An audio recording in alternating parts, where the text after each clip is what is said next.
Hey, I'm Jonathan Braylock, I'm Luke Job. And I'm Sergio. and this is the floor play. Uh, even the guests are getting into it. Wow. We All right, we'll made see if I it. time that better or if Jonathan timed that better. Oh yeah, I don't know. I don't know. I I try to try play to. it in my head. Me too. Me too.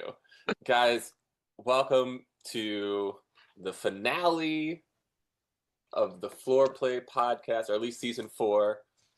We recap the floor. Listen, every time I talk about this show to people, they're always like, "What's that? You're on what floor? What floor are you on?" And I'm like, "No, the show is called The Floor." And they're like, "What floor?" Yeah, That's the it's people who it's a don't it's a know. it's a bad name. It's a bad name. It's on Fox. It's hosted by Rob Lowe. We were all contestants, and the finale has just aired. We have two incredible guests with us today. The final two. Give it up for Ashley and Josh, everyone. Yes, yes. Let's go. Let's go. The real buddy duo of the season. Right. Yeah. That's the Yeah, buddy that duo. we do have to discuss that at some point. I was gonna, That's the yeah, battle of the besties. Yeah. Wow. They didn't actually I feel like they at the towards the end they showed you guys talking more. But they weren't like I guess they didn't want to spoil anything. That makes sense. did it? We also Yeah, there's did only talk three for 5 episodes. episodes. Oh, So okay. Yeah, I was just there's that's three part of episodes it. where they talk. It's the one where Josh wins his duel, Ashley comes back to the floor after winning her 3, and then the finale. Yeah. Each of those times you do talk. And when I saw it, I was like, "Ooh, this is juicy." So there's so much to get into. Let's dive in. I think we're going to get into your personal stories maybe a little later on. But why don't we just talk about the beginning of this because this is the first time they did like a two-part finale where nobody got to win 20K in the first pack. I didn't know this actually until I saw online that like because they had done 2-hour finales before, or two parts before, but apparently all those people won 20K in that first half, but it was unaired. Like they didn't tell people that, which was I didn't why know that. I didn't know I that was either. I was about to correct you, but now that you telling it that way, that's super weird. And maybe I'm not, and maybe I am not correct. I am basing this off of like Facebook and Reddit that people have said that. But some of those people were other contestants, so I'm assuming it's true. But yeah, apparently, like, because like it didn't look like David from what's his name, David, the guy who had, Jeopardy? yeah, the Jeopardy guy from. Yeah. Yeah. Apparently, he won 20, or no, sorry, he split 10K because him and somebody else both had like the same amount of pieces before like the second part. But I went back and looked, and it didn't say on TV like, "Hey, you guys have won," because it was just that Yeah. final thing. But other people online said that they actually did win, but this time they didn't. And then we were wondering if it was because Luke won 40K in the first episode. Yeah, I stole Jacob's 20K. Or they And gave I some I mean, the Well, really, yeah. Wait, what'd you golden say? square. Oh, yeah, the Golden Square too. That's that's true. true. Golden Square. So me and Jason Yeah, together stole there you go. Jacob's. On Reddit, both of us, both Jason and I, got dragged because they were like, "The Golden Square's stupid. That's a terrible new twist. Don't like that at all. He doesn't earn that 10K." And then similarly, they were like, "I bet the producers are about the 40K. That dude played one duel and went back." I'm like, I'm not upset. Yeah. Yeah, people. Well, we've learned that people, People are especially mad on about the Facebook, are show never no gonna matter be what. happy. They're never gonna be Yeah. happy. There's one thing and we shouldn't be giving time to this, but I do want to say something. There was one I really wanted. I didn't post this, but I really wanted to post like everything that people are complaining about. And every time people are like, "I'm not watching this show anymore," I'm like, "This has been true since season 1, and if anything, it's gotten better." Like the first season, Oh, Jacqueline won. She only had to play one category. Like they didn't even do the three duel thing. It was just exactly. She like won two duels total. yeah, it was like Yeah. and there was no time boost. It's Yeah. like since then they've introduced a time boost and they introduced a category steal. I can't believe how it was just like anyway, whatever. Who cares? let's talk about the preparation for this finale and like what the mood was like in that cafeteria because there were so few of you. And at that point, you all knew it was like you have a 1 in 16 chance of winning $250,000. How different was that from all the other days? Not that different for me because I didn't talk to anyone ever. So Yeah. I sat in the corner as usual and I didn't talk to anybody. But it was like dead in there. It was like it was really weird, I think. I don't know for Josh, but Yeah, actually, when did we find out it was going to be one continuous filming instead of broken up into two? I didn't find that out until I went to interviews that morning. I think we all did.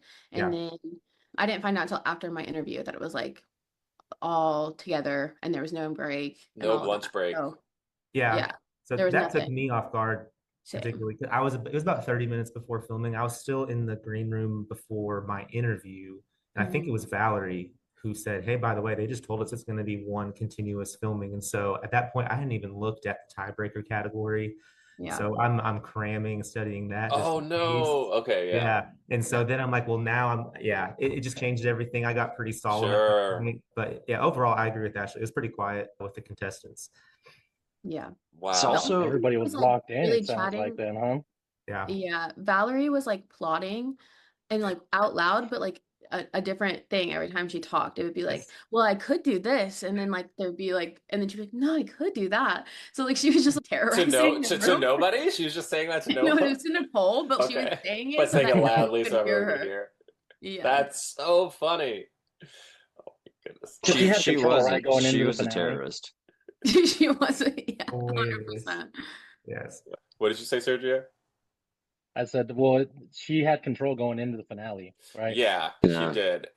So she was, And so yeah, let's talk about it. We predicted that she would go back to the floor. That seemed to make the most sense. There were just so many duels to Hmm. play, unless she like knew for certain. But even then, it was like so. One of the things about this finale that we were getting into a little bit, and that I was wondering a lot about as well, was like getting a advantage as the whale felt like it didn't feel as advantageous, I guess, as it did in other episodes because you knew that people had to do you no matter what. So like for There were instance, so like many islands. there are so many islands. So let's say you get a time boost. Okay, but then when are you going to use it? Because somebody's going to do you immediately. Like, do you use that Yeah. immediately? It's not a deterrent. If you get a category steal, okay, great. But then somebody's immediately going to take that category away from you. Like, would you like only use it if it was something that you truly felt there's zero chance you're ever going to win?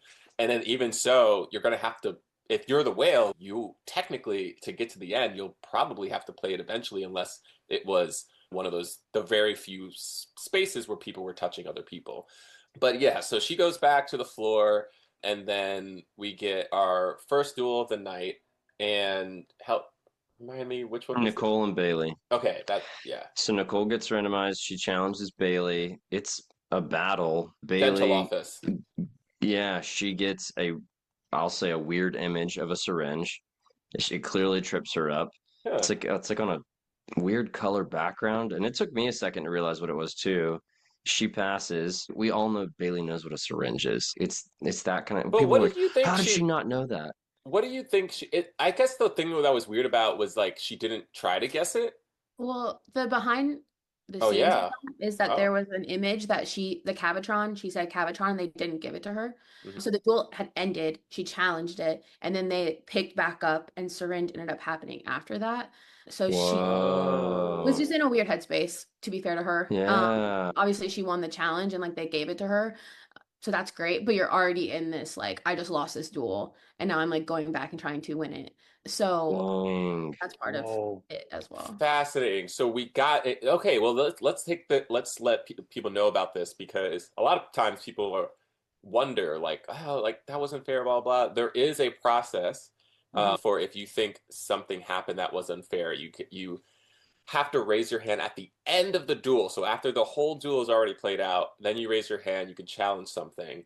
And then if they accept your challenge, if they agree with you, they go back and film at that point. But yeah, I can imagine that could mess with your that Yeah. could mess with your head. The other thing is they said the whole challenge thing at the end of the duel. If I ever felt like I needed a challenge, I was going to about face, turn, raise my hand, and just stand there. That's what Because, Brad did.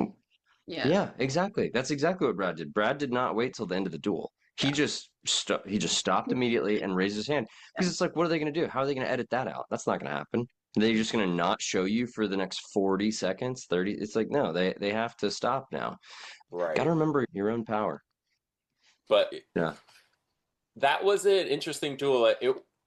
I found this to be true for most of these categories at the end, where they weren't at. I think we were saying this, but like to me, most of them outside of Bones, because Bones was just it is what it is. A lot of these categories that seemed scary weren't necessarily as hard as people thought they were going to be. Like dental office, like to me, it was like when you start seeing images, you're like, that's right, I've been to a dental office. Like I, Yeah, you there know, were a like few, and I would have never gotten Cavatron. That's no, for no, sure. Cavatron for sure, Cavatron for sure. Yeah. But that's the thing is that she got Cavatron, but she still lost. Like, It was more speed, but there was yeah, still some knowledge there for no, sure. for sure. I think what I'm Yeah. saying is like sometimes people psych themselves out in a way of I'm never Yeah. going to start studying for this category, but it was like that's a category. Who knows how much Nicole really knew about a dental office before she came in here, but like she wound up studying that category and she wound up being able to win regardless of all the machinations that happened. It's just like some of these they're doable, maybe more than people think. But Yeah. it was a good But duel. Yeah. I will say the finale is filled with pretty difficult categories. Like Oh there's yeah. some tough stuff in here. Then we move on to State Flowers. Courtney gets randomized, challenges Clara. This is um, This is this is speed. exactly why I did not challenge Clara in this category. I knew this category really well. When I was playing along, I only missed like two, and that's after Right, however months. many months. Yeah. Yeah. But it's exactly what I knew was going to happen. I had to do word association state to flower. Clara was looking at those flowers and naming them so fast. She was terrifying. Did Josh, you were bordering her, weren't you? Yeah, she's a couple of squares up from me. So were Yeah, you I did studying not want to go up flowers? against her. I studied it moderately, but I wasn't Okay. planning on dueling her if I could help it. Yeah. Yeah, Yeah, she was. it was fat because it was, yeah, like Courtney challenged her and she knew her stuff. It was just like Yeah, she it did. took her too long for That's exactly how it would the have gone memory to down. come I up. think for literally everyone. Yeah. It's the same situation with Armand, and we were talking about hip hop stars last week. Right. No one was beating Clara and State Flowers. Like everyone could study it because it was finite. Nobody's gonna be faster than her. It was just insane. Yeah. Yeah. So at this point, Valerie's plan is working out in terms of other people dueling. So, because as we predicted, everybody who did duel, they immediately went back to the floor. No reason to keep playing. You're going to have to play again Right. anyway. And then this is when Jeremy gets randomized, right? Yep. And And he is brutalized yeah, on national television. and he knew. I wonder if he studied this. I think I would hope so. He was an island to start, I was so like I would hope we, he spent your Yeah, the whole whole night night. studying my house. yeah. Did either of you see him studying?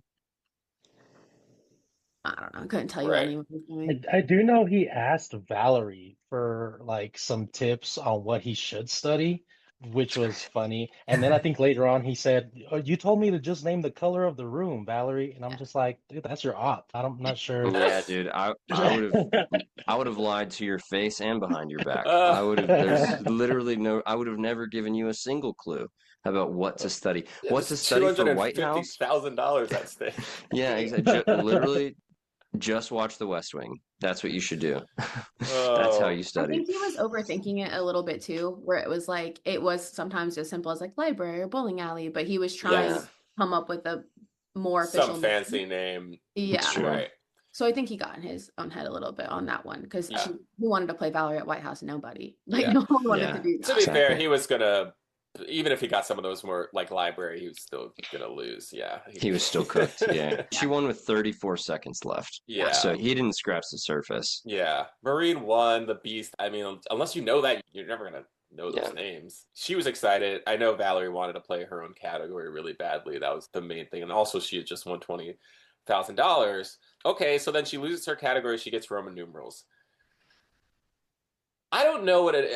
I guess like there are people who like doing math in their head, and there are people who aren't. And so I wanted to ask Valerie if she was a person who does or doesn't, because I know if it was me, if I got Roman numerals inherited, I'm going right back to the floor because I was just like, this is not a category that I feel that I'm that scared of, and I know at the very least I'm going to know all the answers.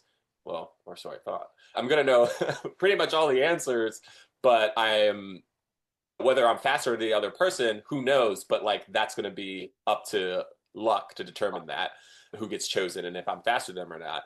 But as opposed to a category where you're just like, if I got car racing inherited, I would be like, there's going to be racers up there who I just don't know.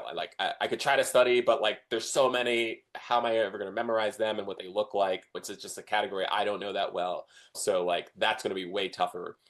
But Valerie had a plan, and she goes after Jez in Swamplands. This is like her first move, and ostensibly she's either working for a time boost or a category steal. I guess the one thing I would say is like a time boost with Roman numerals is actually Would be helpful. really solid. Yeah. I think this I is mean, it would have. Kurt. I It think could have Kurt would have potentially. Kurt could have won with the Yeah, time if boost. he had a time boost, yeah, he had no chance. Yeah. He had no opportunity to do so. That was Yeah. unlucky. But Yeah. But should he have been given that? Exactly. I think he could have beat Jacob. With the two of you, were y'all studying White House and or Roman numerals? Not White House. No, not White House. Yeah, there wasn't a chance that we Ashley, were going what to play did White you House. study, Ashley? Because you were in a spot where you have a buffer in front of you with Josh. So like in order to get to you, someone had to go through. So realistically, well, you both can of them, limit yeah. your options. Yeah. Both of you could limit what you're studying because of how difficult it would be to get to you, one, and two, you can't be randomized until everybody Well, else has been Ashley's still randomized. bordering the whale on the top, so she doesn't really have a buffer to the. Anybody could have challenged her, but Okay, the you're right. time You're right. boost is. Yeah. That's her buffer. That's her shield there. She had that. Right. The randomizer was stopping, and that's what I assumed I was gonna when we got to you guys. But yeah, like, you didn't study Swamplands, did you? No. Really? I broke and when I was studying, I put them in categories of like Beatles songs, never, I don't want to do that. I want that to go away. So like I'm not studying it. Like I'll just take what I know and like hope for the best. I didn't study Roman numerals because I knew he was an island, so I figured that would go pretty quickly before it got around to me. The ones I did study were paleontology, sportscasters, always bones, and then I think that's it, like really intensively. So In were case you I ever got pulled out in the middle, I wanted to have like a right? There you go. like that I could do. That was basic. And then the like biology and geometry to me were the ones like you were saying, Jonathan, where like people are really scared, but I'm like, that's just gonna like, did I take science? I did. I'm fine. Like I can name an atom or like Right. geometry, I can name a shape. So I broke them up like that. Or like Wild West is like I felt like I knew enough if I was playing someone that wasn't Rick, for example. So that's how I try to go about it of like, what do I really need to like I mean, know you can't versus what can if you I try and study 16 categories, you're going to study ostensibly zero. Yep. yeah. Yeah, you're not going to know anything. You had to So I had like study. my top 3 that I wanted to play like Right. Yeah. if And for those some make so much sense. What was the top three? It was sportscasters. paleontology, Paleontology bones. and bones. Yeah. Well, They just make so much sense. bones. And what about you, Josh? Yeah, pretty similarly. I was thinking, what do I think will make it to the end? Like, what are people going to be scared of and not play? Exactly. And so I felt strong on geometry. I didn't study that too much, but like biology, I think paleontology, and then Greece, of course. I knew Greece would make it all the way to the end, and I'd probably have to play it. So I spent more than half of my time studying Greece.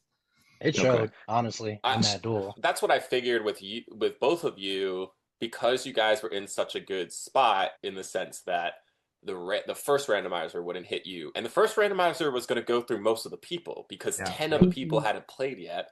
Yeah. And you knew that if the second randomizer hits you, you're going to either have to play your category or the whale. But at that point, it's like, okay, I doubt somebody's playing bones. I doubt somebody's playing ancient Greece with a time boost. It could have happened though. Like eventually does happen. But yeah. But it makes sense. You two could limit your options more so than somebody like Jacob, who we'll talk to soon, who like whether or not he knew when he was going to get pulled in. He does know, okay, if the second randomizer hits me, I'm in. Same with Molly. If second randomizer hits me, I'm in. And then there are going to be a few categories I probably will have to study. I will say, though, it was like the same logic that applies with Jeremy and Roman numerals applies with Tim and sportscasters, but that was one of the last categories played. So there was a world in which Jeremy didn't get randomized, or I guess the way that it happens with Tim is that he was the last one to get randomized, and he got passed around. Yeah, Tim got a worse hand dealt to him than Jeremy did. That's for sure. Jeremy had a lot more time to study what he knew. Yeah, like I imagine if Tim had been randomized instead of Jeremy, you swap their spots. Tim probably knew White House pretty well, but to predict that you're going to be the island when it's now geometry, which at that point was also an island, it's just really. And next to Wild West, where you thought, okay, if Kurtz gets randomized, he's going to play Wild West, and he's going to go back to the floor. Exactly. Yeah. So yeah, that's definitely harder to predict, but that's part of the fun of the game. It's like you can't actually predict, even when you think things are going to necessarily go a certain way. Like Valerie choosing Swamplands, a lot of people did not predict this. Yeah, so she challenges Swamplands, and it's a good duel. Jez is down to 10 seconds by the time he beats her, but it's the same thing. It's speed until it's not. There was a few things that you just have to know the name of. The weird thing about this duel is Jez actually passes first on Slug. Or was it Leech? Sorry. He said Slug, and it was Leech. Yeah. Valerie got like that whiskey distillery, like I was moonshine, just like, moonshine distill. I was like, I don't know. Unless you like own one of those, like how is anybody going to guess that was a moonshine distill? Like it. My granddad used to. You never seen Moonshiners? You never seen that? Of course, that show? No. What? Oh, the show. No, I haven't seen the show. But I mean, like, it's like when they say it, sure. But when you first watch an image and you're doing a speed duel, like that just looks like a water, like distillery or water barrel. Like it doesn't look necessarily like it's moonshine. To be fair, you don't do any drinking, right, John? You're pretty straight edge in that sense. Maybe you've never seen one. But I've seen moonshine stuff in movies. I'm just saying, like, in terms of, also, it's not necessarily, it's like, yeah, okay, Swamplands, sure, but it's just like, it's not a quick association. Yeah, for sure. Ashley, you have rednecks in your family. Did you think that was a moonshine still? Did you name that? Oh, yeah. My parents have like probably 9 right now. Okay. Yeah. But that is a hard poll. Like, I think like Valerie probably studied that, and so like that was a good poll for her for sure. By the way, do you guys play when you're watching these duels like on the floor when it's filming? Were you playing along? Yeah. Yes, but not out loud because I felt like that was disrespectful. I know so many people did that. I know. Yeah. Well, it happens in Swamplands. She does not say crab trap, but someone on the Facebook page thought that she did. Right, because somebody on the floor said somebody on the floor said crab trap. She said animal trap, but yeah. I will say that was like, guys, are you trying to tell me that like a lobster trap doesn't look very similar to that crab trap? Like, why was she supposed to know specifically that it was a crab trap? It's a swampland. Yeah. Just because it's a swamp, but a swamp again, like yes, swamps, but the other animals live in swamps. Not just yeah, but that box is designed for because crabs are flat and they crawl sideways, so that's how they get in that box. Whereas like a fish can't get in there. So right. But a crawdad could get in there, no? That's true. It could. Do you think they would have given nobody makes a crawdad trap, and you just go out there and pick them up. Are there lobsters in swamps? No. Crawdad is basically a little lobster. It is, right? Little lobsters. Ashley said no. So after that, Jez now has inherited what? Roman numerals. Roman numerals. Roman numerals, yes. Yeah. And he has a great plan. And Jacob is freaking out about it. But he says when he saw the list, he thought Beatles songs was his category. And Jacob knew that. I would be sweating bullets too, because clearly he's banking on getting the category swap, taking it, and then it's not going to be Jacob that's randomized next. So Jacob doesn't get to play his own category. Right. He would play that great strategy. He would get to play that before Jacob because one of the other, like Tim, for instance, would have Yeah. had to been forced into him eventually. Yeah, because the people were asking me that. They were like, wait, why would they do that? Jacob can challenge him. He's like, no. He'll lose that category before Jacob does. I'm also wondering if it was in his plan, because this is what we said. Like, if you're going to steal a category from someone, maybe just play them in that. I guess if you want to, whatever, but it's just like you could play them in the other category that you're giving to them. Yeah, immediately. But he if wouldn't have Jazz done that. played Jacob in Yeah, in Roman numerals, that he would would have end it lost. poorly, probably. Yeah. So no, then definitely Jazz, not probably. Come yeah, on, there's yeah. no way. Well, I Like don't know how, Kermit. but I have no idea how good Jez is at Roman numerals. Jez could be the math whiz. I don't know. I can't and speak I on. wouldn't- But on Kurt those. is a math whiz. Yeah, That's but also true. he didn't know the line No, was he didn't know times that. 1,000. I do know so Jez then was. It Jez, seemed Jez was underestimated a lot, and I only had a couple conversations with that man, and he blew me away with how well spoken he was. And I think Julie mentioned it earlier in the podcast, but like he's a legit genius. I felt that vibe too with Jez. Like you talk to him, and you're like, man, this guy's sharp. So who knows? Yes, I think one of the reasons he was underestimated outside of being like a little antisocial at times, or at least like he was always making jokes. But the other thing that Jez was one of those people. I don't know if you guys had this conversation with him, but he was one of those people who was like, "Why are you studying?" Like, Mhm. and You know what? you know what you know, and I was like, "Good luck, bro." Yeah. Like, No, but It's probably because had- he has like photographic memory and he just knows a lot. It's probably why And he was that's- saying that. that's- I don't know. yeah, Yeah, which would be awesome. If I had a photographic memory, I wouldn't have had to study as hard for the bar, but I don't. So I know the power of studying. yeah. Well, guess what? I know Ashley studied, and I know Josh studied. I know And I look where it studied, got him. and I know Luke studied. Exactly. Yeah. So studying works. That's Yeah. all I'll say. But yeah, he takes on Courtney in car racing, which I Clara. thought. Oh, sorry, Clara has it now. He But takes that's on. even better. I mean, Yeah, he even takes better. it You're on- right. Yeah, which is also a great play. Play someone who inherited a category, and he Yeah. does it twice. But now it's a little different because Rick has had that almost as long as Charlie had The it. Rick one, or basically that was longer his at that point, category. probably. Yeah. Yeah. At that point, that was that was Rick's category, and I would say actually Yeah. that knowing, because we actually didn't get what category was going to be ours until like 3 days before. Yeah, Because we exactly. got So the Rick list of probably 100. has had it longer than Charlie I had think it. Rick has had it longer than Charlie, and Yeah. because I doubt Charlie knew that was going to be his category, and Rick, like, I don't know if this is true. Like, I'm sure at some point Rick started studying geometry, or because he thought maybe Kurt's going to challenge me, and if I beat him in Wild West, I'll inherit geometry, so I should probably know some of it. But I'm assuming, and we haven't talked to too many people, but like, for instance, I assume this with Brad, that like he was pretty much only studying hip hop stars, and that was true. He went back to the floor and he acted as if he could never be challenged again, even though he could have. He eventually, right before he told us, he realized he could be Switched it and challenged, and he started studying other stuff. studying, but it wasn't until the very end. It wasn't until right before he actually got to do it. And I think that's true of a lot of people. I think a lot of people who did well, Josh, you're one of these people. Like when Yeah. after you played playing cards and you got bones and you went back to the floor, obviously you started studying bones. Were you studying that much else? It was a lot, mostly bones. Yep. Because you Yeah. couldn't be And it randomized showed. anymore, so you're not doing any challenging. You're gonna have to defend Exactly. your category before anything else. So logically Yeah. speaking, that's the move. So when did it switch for you? You're all bones all the time, and then at some point, you know that you got to study some other stuff. When did you start studying other stuff? Was it the morning of the finale, or? No, I was studying other things, especially before Ashley did her run, because we still had plenty of categories in my corner. I wasn't sure if Mark Country Music would challenge me and I could potentially inherit that.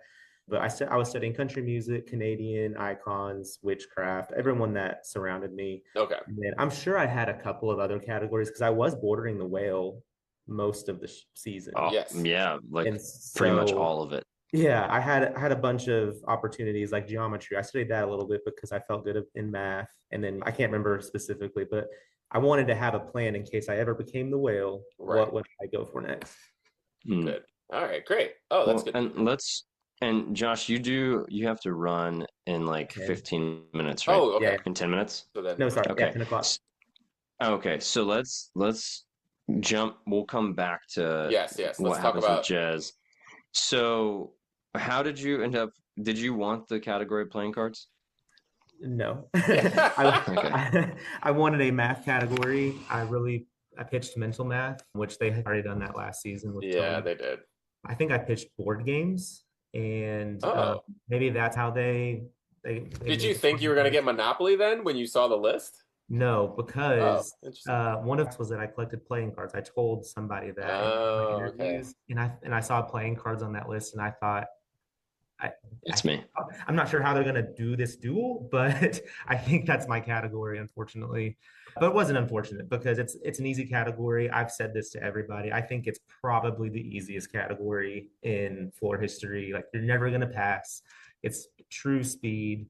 And I said You did know what it was going to be though, right? Because I you did. actually you brought your wife to Ireland and you had a deck of cards with the numbers blocked out, right? And Yeah. you were able to flashcard it and get your Because speed up the, that the, way, right? the prompt only said name the number and suit on the card. And I'm thinking they're not going to show a full card. They can't do that. So let me learn my patterns. Let me learn by whiting out the corners. Yeah. And so I'm probably the only person on the floor who knew exactly or who studied exactly what was shown on the screen. Well, I and did. I do know that Tanya, she initially was studying with the numbers. And then I don't remember who, someone told her, I hey, did. I oh, told her. Sergio did. Sergio was like, hey, they're not going to show it to you that way. And so she changed her studying habits. And honestly, it paid off because she was fast. She was good, but you were just lightning quick on that category. Yeah. So that I was Yeah. also great. tried to tell Tanya to not say like to just go Jack Hearts, Queen Spades. Like don't She say was the one who or started doing that. It's funny Well, because Josh before was the doing that the whole time. yeah, before the duel, the dude came up and I said, "Do we have to say, oh, this is a speed category?" And Tanya, in her head, apparently she was thinking that that was going to be her like secret move, is to kind I of told cheat during the duel. But her. I put it out there at the beginning and asked the judge because it's a speed duel. Yeah, Yeah. what if you did it the first time and they didn't ding it because you didn't say of? Yeah, then Yeah. I'm cooked. Yeah, You Yeah. were also someone who refused to tell people their categories. What was your social strategy when you came 100%. I when you had came to the zero floor? social strategy. Serge tried to get it out of me on that bus ride, and I'm like, "Who We is this flew in together. who is this person? Yeah, because we didn't have the prompts at that point, and Right. I am not a great liar at all. And so if I were to tell you playing cards, Sergio, I feel like you would have asked me, what does that mean? And then I couldn't have lied. I couldn't, I don't know. I would have just shut down because I didn't want I y'all see. knowing it was so easy. It was just a suit and a number. I wanted y'all to be studying Uno and Pokemon cards, like all the different types of playing cards. Right. And I didn't want you to have any sort of intel before that He was happened. very coy on the bus ride Got from it. the airport. We first landed in Dublin, and we're all just, it's like five of us, four of us. Bailey was there, Vicky, and her mom. And so we're all kind of telling our categories. And Josh was like, yeah, no, I'm good on that. And then I asked him, can you at least tell us like what you do for a living? Maybe that gives us an idea. He's like, I can do that. I'm an accountant. And I'm like, Yeah. oh, that helps none. But he played very coy. It was interesting. Yeah, Yeah. I was excited when I saw playing cards because I thought it would be poker based and it would be like, but that category clearly would be called poker. But I was like, it's going to show different hands. And I learned to play It's poker when I was so 6 years funny. old. So I was so excited about playing cards. And then when I read it, I was like, oh, that's just speed. That's scary. I was like, I don't want to do that. That could be anybody could win that. But yeah, So then when you inherited Bones initially, were like, do you know the Bones? Were you happy about that? Or did your amazing performance in Bones in the finale all come from studying and you started at like a zero on bone knowledge? probably like if 100 was when I dueled Bones, I was probably Uh, at 40 or 30. okay. I remember a Okay. lot from school. I remember the main Yeah. book, but like all the lobes, I had to refresh myself on that. But I had Yep. been studying Bones because I'd stood by Tanya since episode one. So I'd been Yeah. studying it for 2 days regardless. And so when I inherited that, like I was ready to play Bones that episode. If someone were to come for me, I was ready to Right. play. And you were ready and you beat a nurse practitioner in Mm, Bones. yeah. So, Hey, Crazy. and real that was a quick great question, duel. Josh. Did you, I mean, you had your wife there with you. Was she like paramount in your study habits, or was she a distraction for the studying? Like, how did that work out? I think I had an advantage having someone Yeah. there that I knew because I didn't trust any of y'all. There was Fair, mo- fair. there's money on the line. Like I'm not asking you what I should be studying for. I'm not telling you my strategy. And I was surprised a lot of that was going on. But again, I was at an advantage because I had a person who I knew was on my side that I Right. could talk my strategy with and bounce ideas off of. And I really think that was huge. It was not a distraction I at all.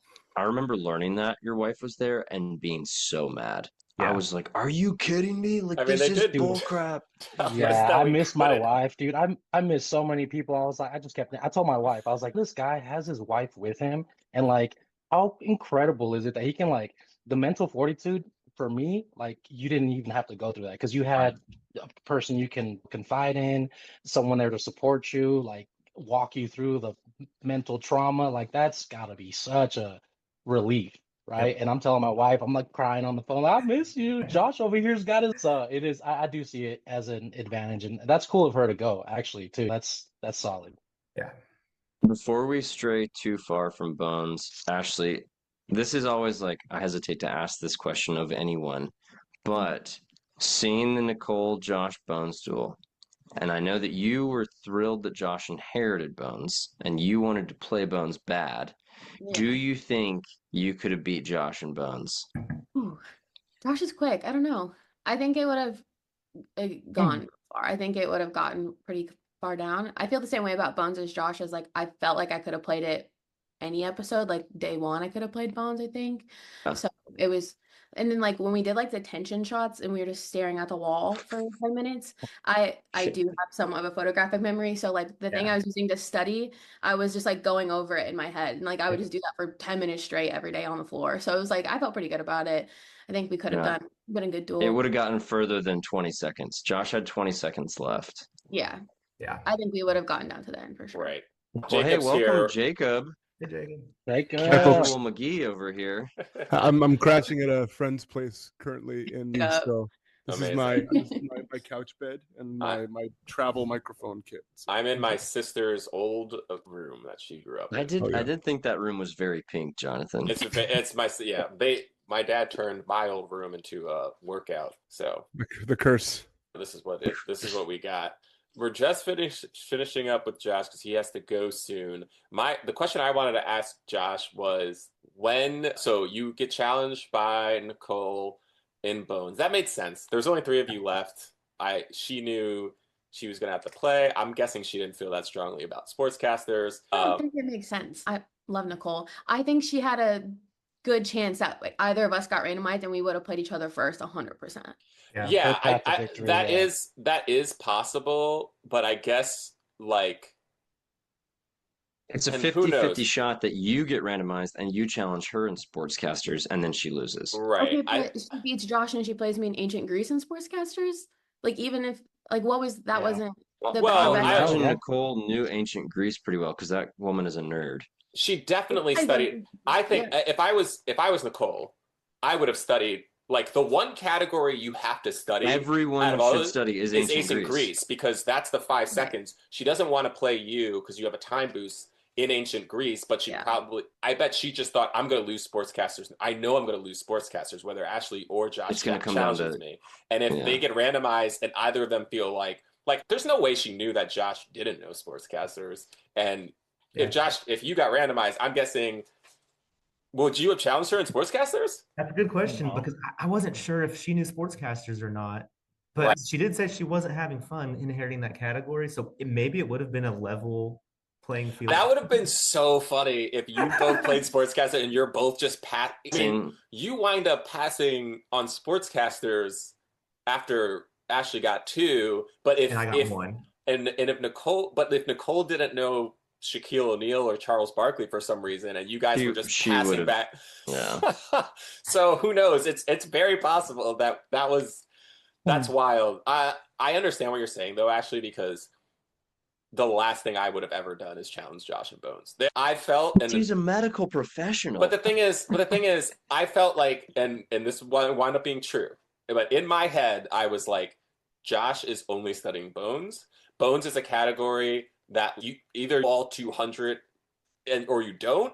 And if you know you don't, you're eventually going to keep passing. And if he knows them, then he's going to beat you. And that's that. The thing about that is you can say that she wasn't going to leave it up to chance. Although I do feel No, it I, was I more agree. likely I agree. that somebody else would get randomized and it would work out. And her path of victory, I think, would have been more feasible that way.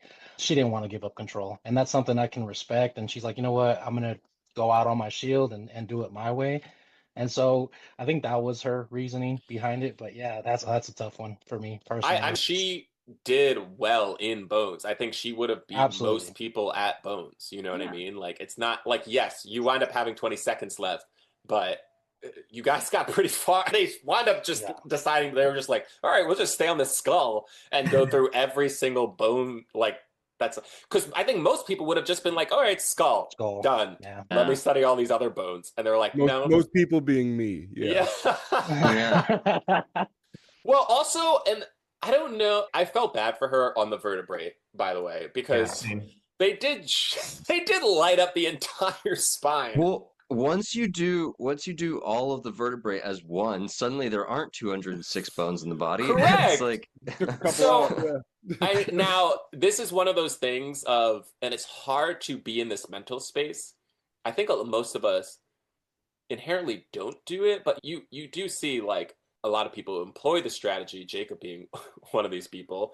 I did it a couple of times. I know. I feel like I don't know if you had the chance to do this, Luke. I think you did. Of just like saying a bunch of answers, like seeing a picture and saying a bunch of answers before you pass. You know, you're just like, blah, blah, blah, blah, blah. I don't know, it passed. A lot of people, though, they don't do that strategy. They see a thing that they don't know and they just stare at it. And they're like, yeah, it's like what is it? guessing is allowed. Yeah, you're not penalized for wrong answers. So there's a part of me that it was like, if Nicole was just, I think she did say spine and spinal cord, but it's interesting. I was like, if she just went one further and it's like, obviously she knows what vertebrae are. Yeah. That was a tough one. And we saw Josh use that with the different lobes. And Right. you Yeah. but man, you did it so fast. I was like, Josh knows that skull. This, and Well, that. Josh, you're about to have to go. Do you have any parting words, any final questions for Josh? Do you want to say the breakdown of luck versus skill versus? Yeah. Yeah. I think it's probably, I don't think I have a hot take on this. I think it's 60% luck, 20% knowledge, and then 10% strategy, 10% mental fortitude. There's so Okay. much luck in the game. You guys have talked about it in your prior episodes, but I definitely lucked out inheriting what the floor perceived as a tough category. Right. But it was perfect for me because I love studying those finite categories. I can do state nicknames, state flowers. You weren't overwhelmed by it. I was not overwhelmed. Embraced the Yeah. And so I think luck brought me very far, obviously. Would you say that's the same for winning 20K versus the whole thing? I think so. Interesting. Yeah, 60% luck. I would say that because it depends what part of the episode you get randomized in and Right. Right. what the whale And that's category- compartmentalized under luck, right? You categorize that as luck. When you get randomized, how you get randomized, things like that. Yeah. The only thing I'll say is that like you have to assume that the luck compounds episode to episode, right? Like, Yeah. Because it's like you have all these things that are different things that are happening each episode to get That to have to happen. Yeah. to the finale. Are you saying you're luckier earlier on or you're luckier later on? I'm saying to win the 250K, it's hard for me to say that it's the exact same amount of luck to win the 250K versus the 20K because it's not just things that have to happen in the final episode. It's things that have had to happen all the way up until that point. That's valid. But I digress. But that's Well, great. before you go, Josh, I would love to give you your bouquet. And we do this pretty regularly. Listen, man, you were great on screen. First, right out the gate, I want to say that. You were awesome to watch. The You camera gave loved us you. great. Yeah, the camera loved you. You gave us great one-liners. Dude, your interviews were insightful, fun. My kids loved watching that. You dueled fairly early on. You stayed composed. You were quick, man, quick, fast. So that was impressive to watch. You held down your own category, which is something a lot of people don't get to do. You did it in impressive fashion. You dueled bones, man, and you beat a nurse practitioner, as Luke said. That's something to hold your hat on. That's pretty impressive. You made it to the finale, to the final duel, which is only two people can say that. And honestly, Ancient Greece, my guy, you killed it. You really did. Like I was impressed, genuinely impressed. I was like, Ashley is gonna walk through this man easily, and you were up by 10 seconds at I one know. point. So it was incredible to watch. You gave us a great finale. You gave us great quips the whole time. So you should hang your hat on that. And shout out to you, man. You were great to watch. Thank you. I appreciate it. I'm gonna go watch some sports now, and Watch your favorite sportscaster. Oh I no. appreciate you guys so much. Thanks for having me on. Yes, Of sir. Of course. yeah. Thank you for coming on. Good luck Josh. playing the piano. See you guys later. All right. Bye, Josh. All right, Jacob, thanks for being patient. Yeah. So before we talked to Josh about the end there with him, we were building up to your run. We got right up until we got up until Jez making his plan Jez and his master plan of of stealing taking your category. Stealing your Right. category. What were you feeling like before that third duel happened? What was your mindset of like, oh my God, I'm about to get Beatles taken away from me and get stuck with Roman numerals? Yeah, so that's a little bit of the trick of the edit. I knew that Jez was interested in playing Beatles songs. I didn't know that he straight up planned on stealing it. He didn't explicitly tell me that. Mm-hmm. I knew he was interested. I knew he was maybe one of two people left on the board that would want to play it against me at least. But no, I didn't know his plan. In fact, I was more concerned that he was going to run the board. Jez is, people didn't know this because he was quiet and a little bit to himself. Jez was playing every single round from the corner, and I was there watching him. He is so good at this game. And I was less worried about having Beatles songs taken and more worried about the fact that we were all going to have to deal with this guy now. Yeah. Can you speak a little bit more on that? Because I feel like a lot of people felt like what you're saying. He was soft spoken, didn't really understand. But like this dude is legit, right? Like he was sharp as nails. He was intimidating. So good at this. He's a sweetheart. He's goofy. He said so many things that they were never going to be able to include in the edit because they were so pointed and direct. The crap he would talk at the production team on it was so funny. I know. He held them to a high standard. But the guy, he didn't take the game. He saw the whole game as very doable, and for him that was appropriate. It was. Had he won? Yeah, he would have taken Beatles songs, and maybe I would have had a chance to play him in it, and that would have been. Who knows? But now we could have seen how that would have played out. But and who knows? There's a world in which it actually could have benefited you in a way. Yeah, no, I thought that too watching it back. But at the same time, like, frankly, having to play Jez is a problem. And the fact that he's taken out on what Wild West is like, it's only because Rick's had it since Duel 1, as far as I'm concerned. He's had an entire week to prepare. We were saying not had a week. Rick had more time than Charlie had it. Yeah, 100%. By a lot. Yeah. So that duel, Rick wins with 11 seconds left. It was close. It was really close. This is, in my mind, similar to American Revolution in that they're throwing out both common items, like then tumbleweed. Legit stuff that like you have to remember the name of. Like I can't think of a great example. Like a bolo tie. It's like bolo tie. Exactly. Bolo tie stuff that maybe if you didn't. Yeah, and then they toss in pictures of real people. I guess it makes sense if you're studying the category already. And they did say that they were going to do that. That makes it tough. Exactly. That just makes it tougher because you're not going to find it. You're not going to be able to Google a list and find both the most common items and also the most common outlaws. That's not right. And you knew they were going to throw some Native Americans in there. It's just that it's hard to predict. And then it's hard to distinguish maybe pictures. I think he threw out a couple names, right? Yeah. I think he said Crazy Horse. Yeah. And it was Sitting Bull. I think at one point I think at one point Jez maybe conflates Annie Oakley and so he calls Bill Oakley. I think he calls like Wild Bill. Oakley he calls he calls Wild Bill Buffalo Bill. He calls Buffalo Bill Wild Bill. Yeah. Got it. Yeah. He and that's like you tried to shove like the 10 most well-known outlaws in the world into your brain in 10 minutes, and that's good. I also and I do wish and that's our fault. Sorry, Jez. We should have had you on tier 2. There's just so many people, but I do think that.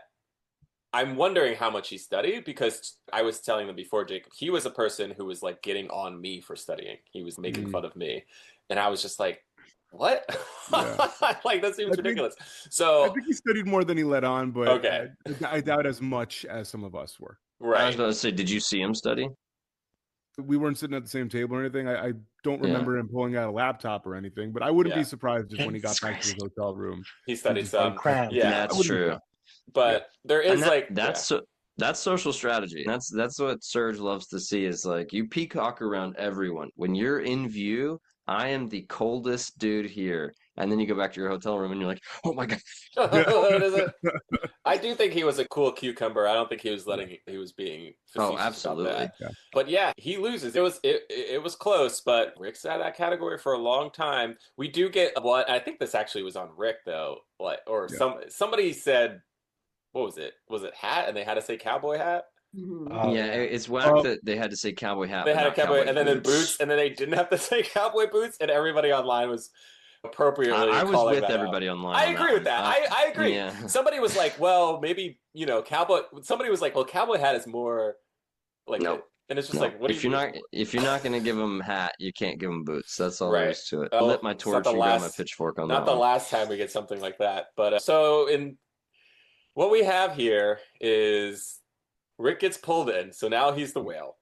Yeah. And honestly, before Jez, or I guess Valerie was the one who kicked this off, because at first it was like people were going back to the floor, and then Valerie challenged, Jez challenges again, Rick Yep. gets pulled in, Yep. and then Rick Yep. challenges. So we have a lot of challenges in a row, keeping Yep. up our theme of the season.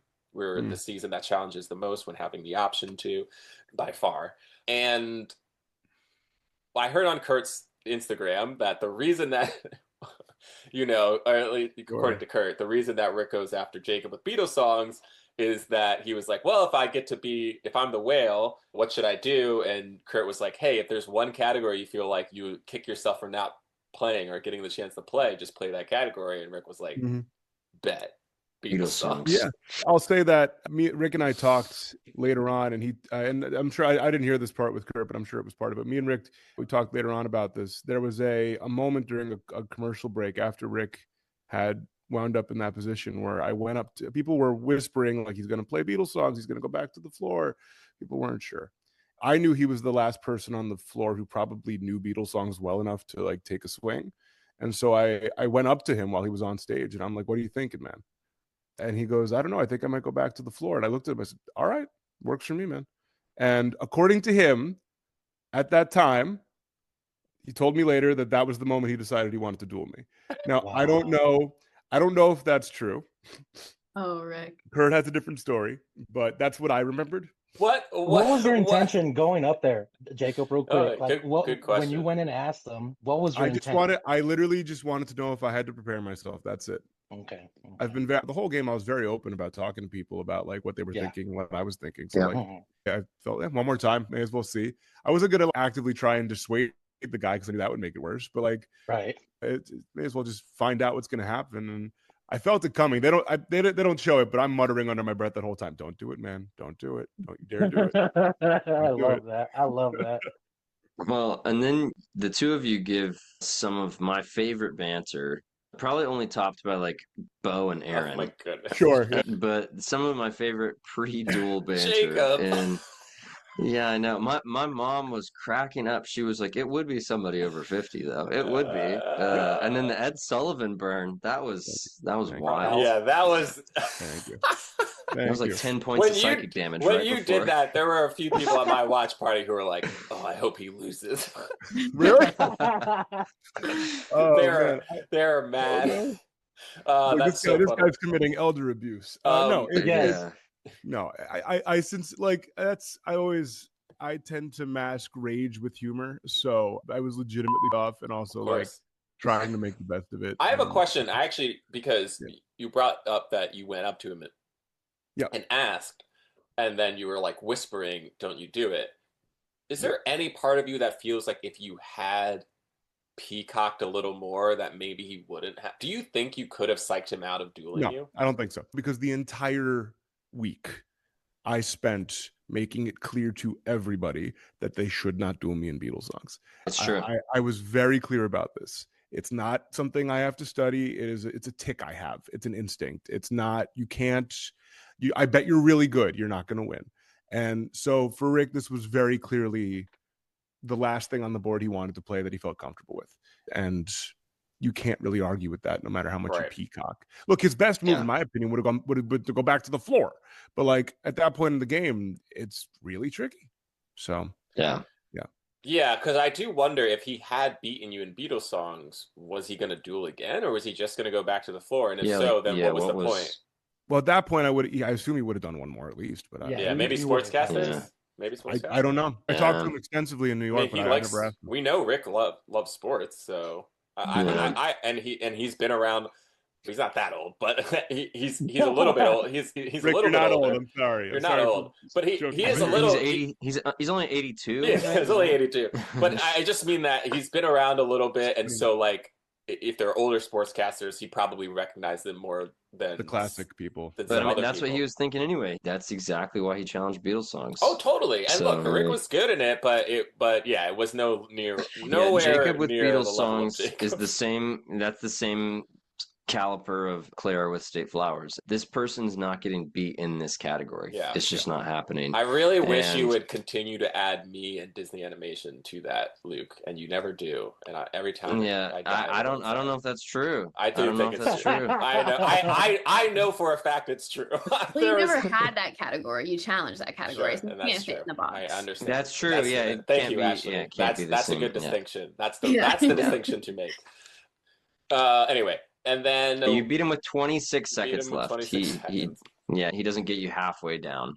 No. But to his credit, like Jacob said, you can be good, you're still gonna lose. Rick was good. He was naming stuff, but it was just not fast and enough. it was slow. by any It was means. slower, and there were some that people that not me. I'm not a super Beatles expert. I was studying that category in the off chance that It came up, yeah. I had to duel it without not dueling Jacob. I was like, Yeah, Ideally. exactly. I was like, if I am playing Jacob in this, I'm going to lose. But I might as well, Yeah. just in case Jacob challenges me. I actually did. Yeah. There was a time where I thought you were going to challenge me because I thought you were one of the few people who would challenge me in podcasters.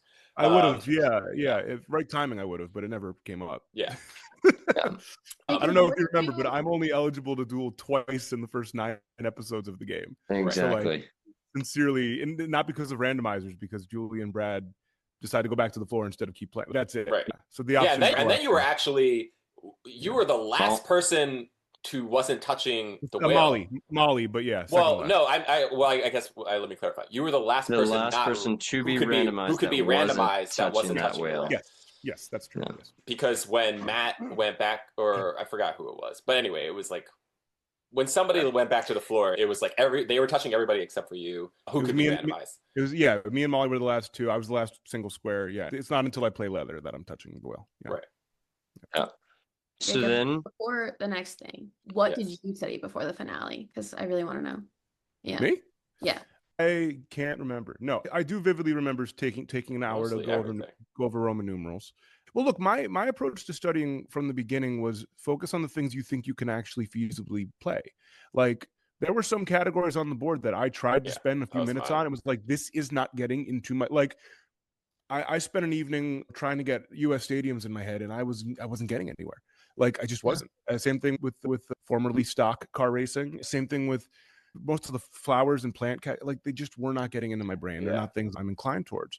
Things that are more pop culture-y, things that are more like when we all thought arcade was going to be classic retro games, I got a bunch of those in my head. Simpsons and Harry Potter, things that I felt like maybe I'm not perfect in these now, but if I spend a few hours, I'll be able to do them well. Yeah. So that was the same going into the finale. Roman numerals, I did a Sporkle quiz a couple times just to make sure I knew how it worked.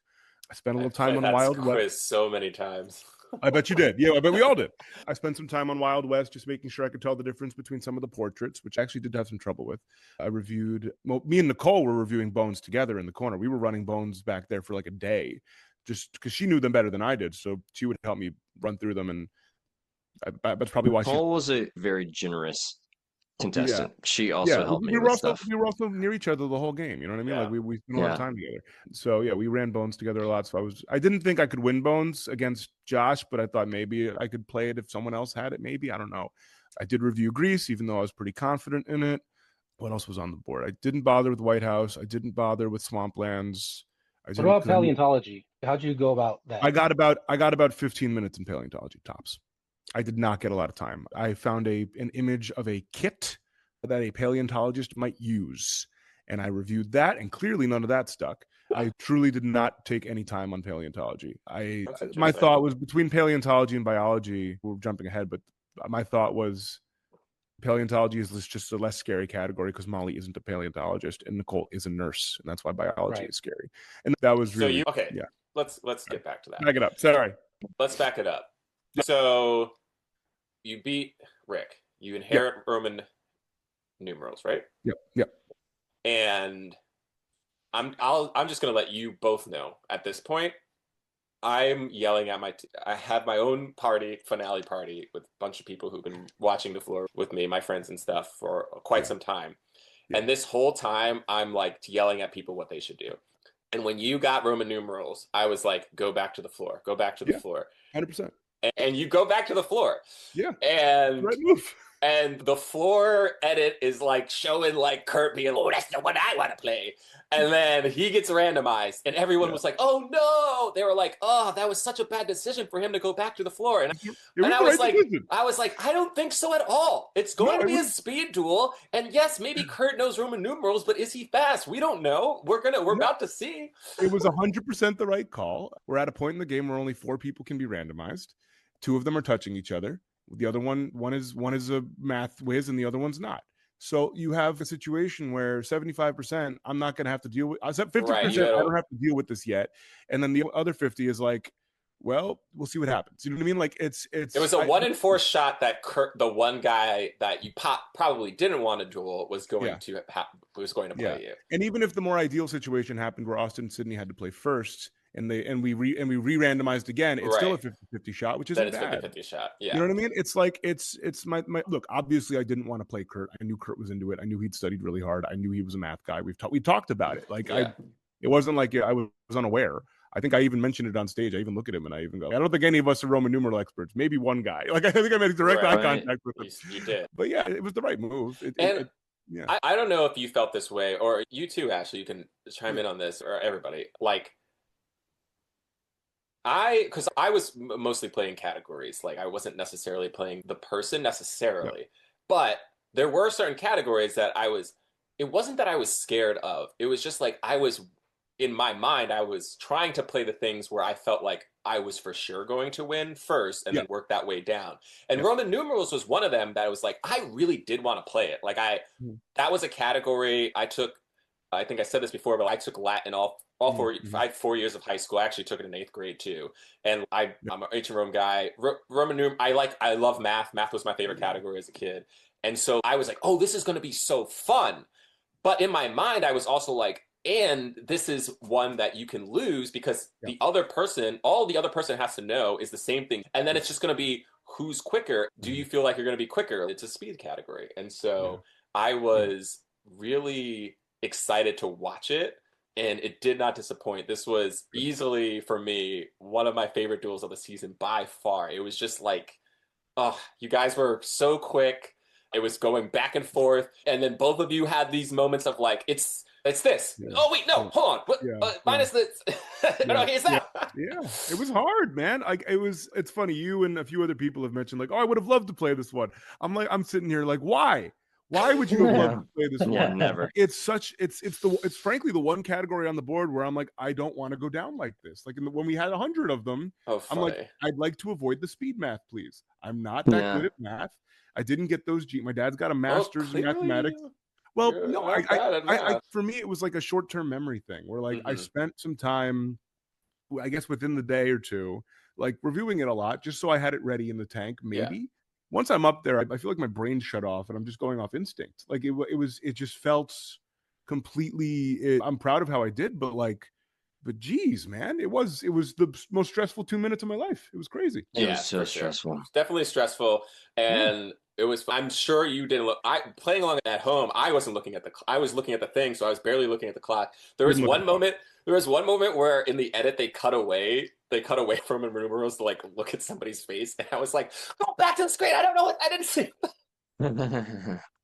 Anyway, but this then duel, go ahead. This duel joins the All Hallowed Ground.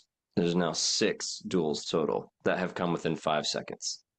All right. So, but this is 3 seconds. Yes, Jacob wins with 3 seconds on the clock. But only 6% of the duels come within the time boost comfort zone. And Ridiculous. Kurt gets stuck with a Roman numeral that I think most people probably didn't know, which is if you put a line over a Roman It's times numeral, a apparently thousand. it's times Yeah. 1,000. Times a Yeah. thousand. And he looked at that and immediately knew there wasn't enough time left. And they knew. And see, this is the thing about the floor.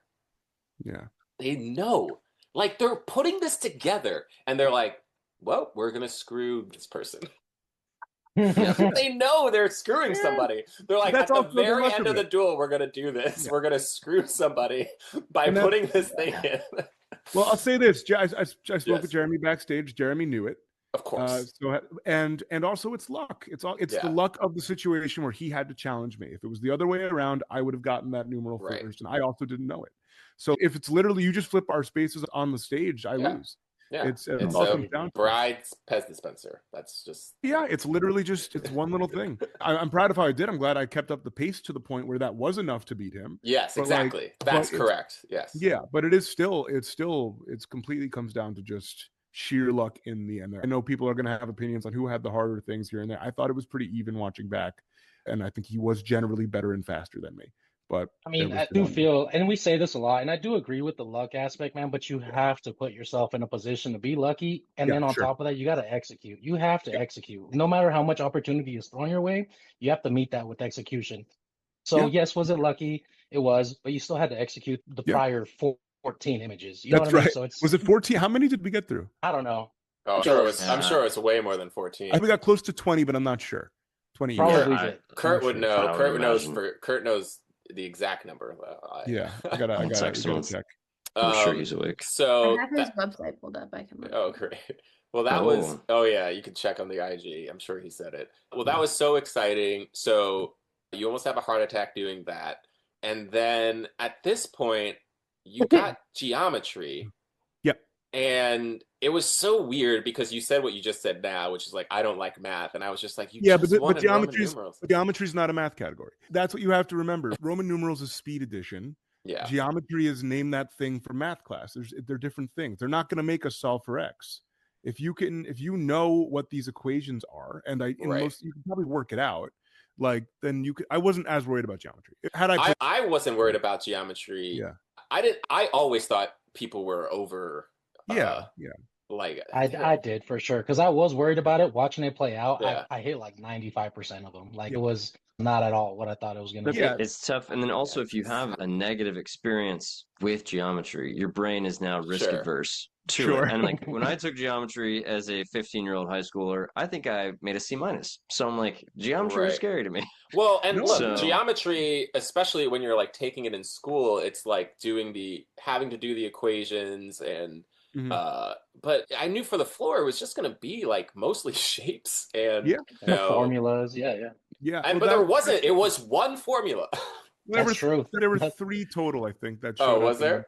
Yeah, Yeah, there were 3. But frankly, what is it? Pythagorean theorem. Pythagorean theorem, For the angle or sorry, area. There was an area. Yeah. There was an area of The a area of a rectangle. rectangle and the perimeter of a rectangle. area of Perimeter. rectangle. That was the other one. And the other thing that really is just brutal for Tim, when he didn't get the area of a rectangle, if he had taken a second to It's like, there's the read R, those yeah. letters, he would have then seen, maybe I can get perimeter of a rectangle. But I think when you're in that situation, absorbing new info that would be is not superhuman. Easy. It's Well, not yeah. easy. he didn't get Pythagorean theorem, and that's like when you saw on the prompt that it's equations, that's like the number one geometry equation. I think it's clear that Tim did not study He didn't geometry. study- he didn't study geometry. There's no way you can study all 16 categories. Right. If you think Not you well. can, you're wrong. And yeah, exactly, not well. Yeah, if you study 16, you're studying 0 well. And so Tim probably just skipped over geometry. He thought that he was going to have to deal with other things. Yeah. And And that's clearly did fair. not work out for him. And that's fair. That's fair Yeah. because at that point, nobody could predict that somebody was going to challenge Rick and Wild West, leave Kurt on an Yeah. island to get The over. bouncing Exactly. around, man. The bouncing around of categories, it's inevitably going to mess you up. It is when we have 2 hours to get through. There's no break in the middle, like our usual filming schedule. You're going to get to a point where you are landed with stuff that you just weren't ready for. Okay, Yeah. this Can is you this guys is talk why about that real I- quick? Alright. Like that final, like that finale, the Yeah. way, how exhausting was that? Was that different from other episodes, other days? Yeah. What was the differences there? Yeah, like I just said, instead of it, so the normal filming schedule that we all went through is we'd have breaks between episodes. So what, usually 8 duels or something like that, and then we all get lunch and we all have time to study and review what's around us, which is good. It means, hey, something moved around, or maybe I haven't had time to focus on this one thing. Maybe I should take a look at it. Just good time to refresh and review. For this one, we had a night, right, the night before, and we had a little time in the morning. Our call time was after 9 o'clock that morning, which was so late. It was so good. But there was no time between like part one and part two. It was considered one large episode, and we weren't going to go back to the green room to have time to study. So you have, once the moment you stepped into the studio, like that's all you got. That was it. Everything. Whatever's in your head is what you get to work with. So if you didn't take time to study geometry, it didn't work out this way. Even if it wouldn't have been in part two. So I know it would have been the first thing of part two, right? It would have. Oh, so yeah, because maybe Roman numerals was the end, and honestly, it was such a fitting end to that hour, and it was one of those things where it's like Jacob deserves 20K for this.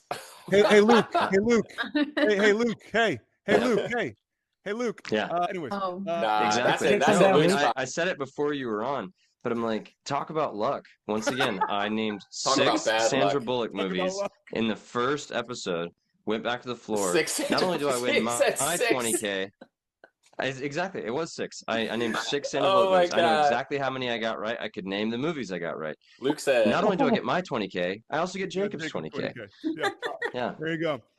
Luke said the net, and he said, "Give me that." Yeah, exactly. I was like, if I know the net, I know the net, I get 40K. There you go. Yeah, exactly. I know. If I can name. I can't even While you were sleeping, give me that. Give me that. Yeah, if I can think of what is it, the lake house. The lake house. That he missed that. Justin didn't get the lake house. He didn't study that. He didn't study that book. It's also a very hard time to study. All that to say, we got less time. Yes. We didn't get time between episodes, and whatever you have. That's so exhausting. It was a lot. Yeah. I was gonna say, here's the thing. You've been doing a strategy that I was talking to Serge and Luke about a little bit on the end of our last episode, because there was a part of me that was like, I actually think it might be the best decision if you're the whale to just keep going back to the floor, because you're just gonna get, it's like, instead of having to play somebody in an expert category or a category they studied, you're gonna force people to play around. I was like, I bet none of these people studied, and we know that's for a fact, right? Like, people were not studying all the categories. They were pretty much studying 1 or 2 or 3 things.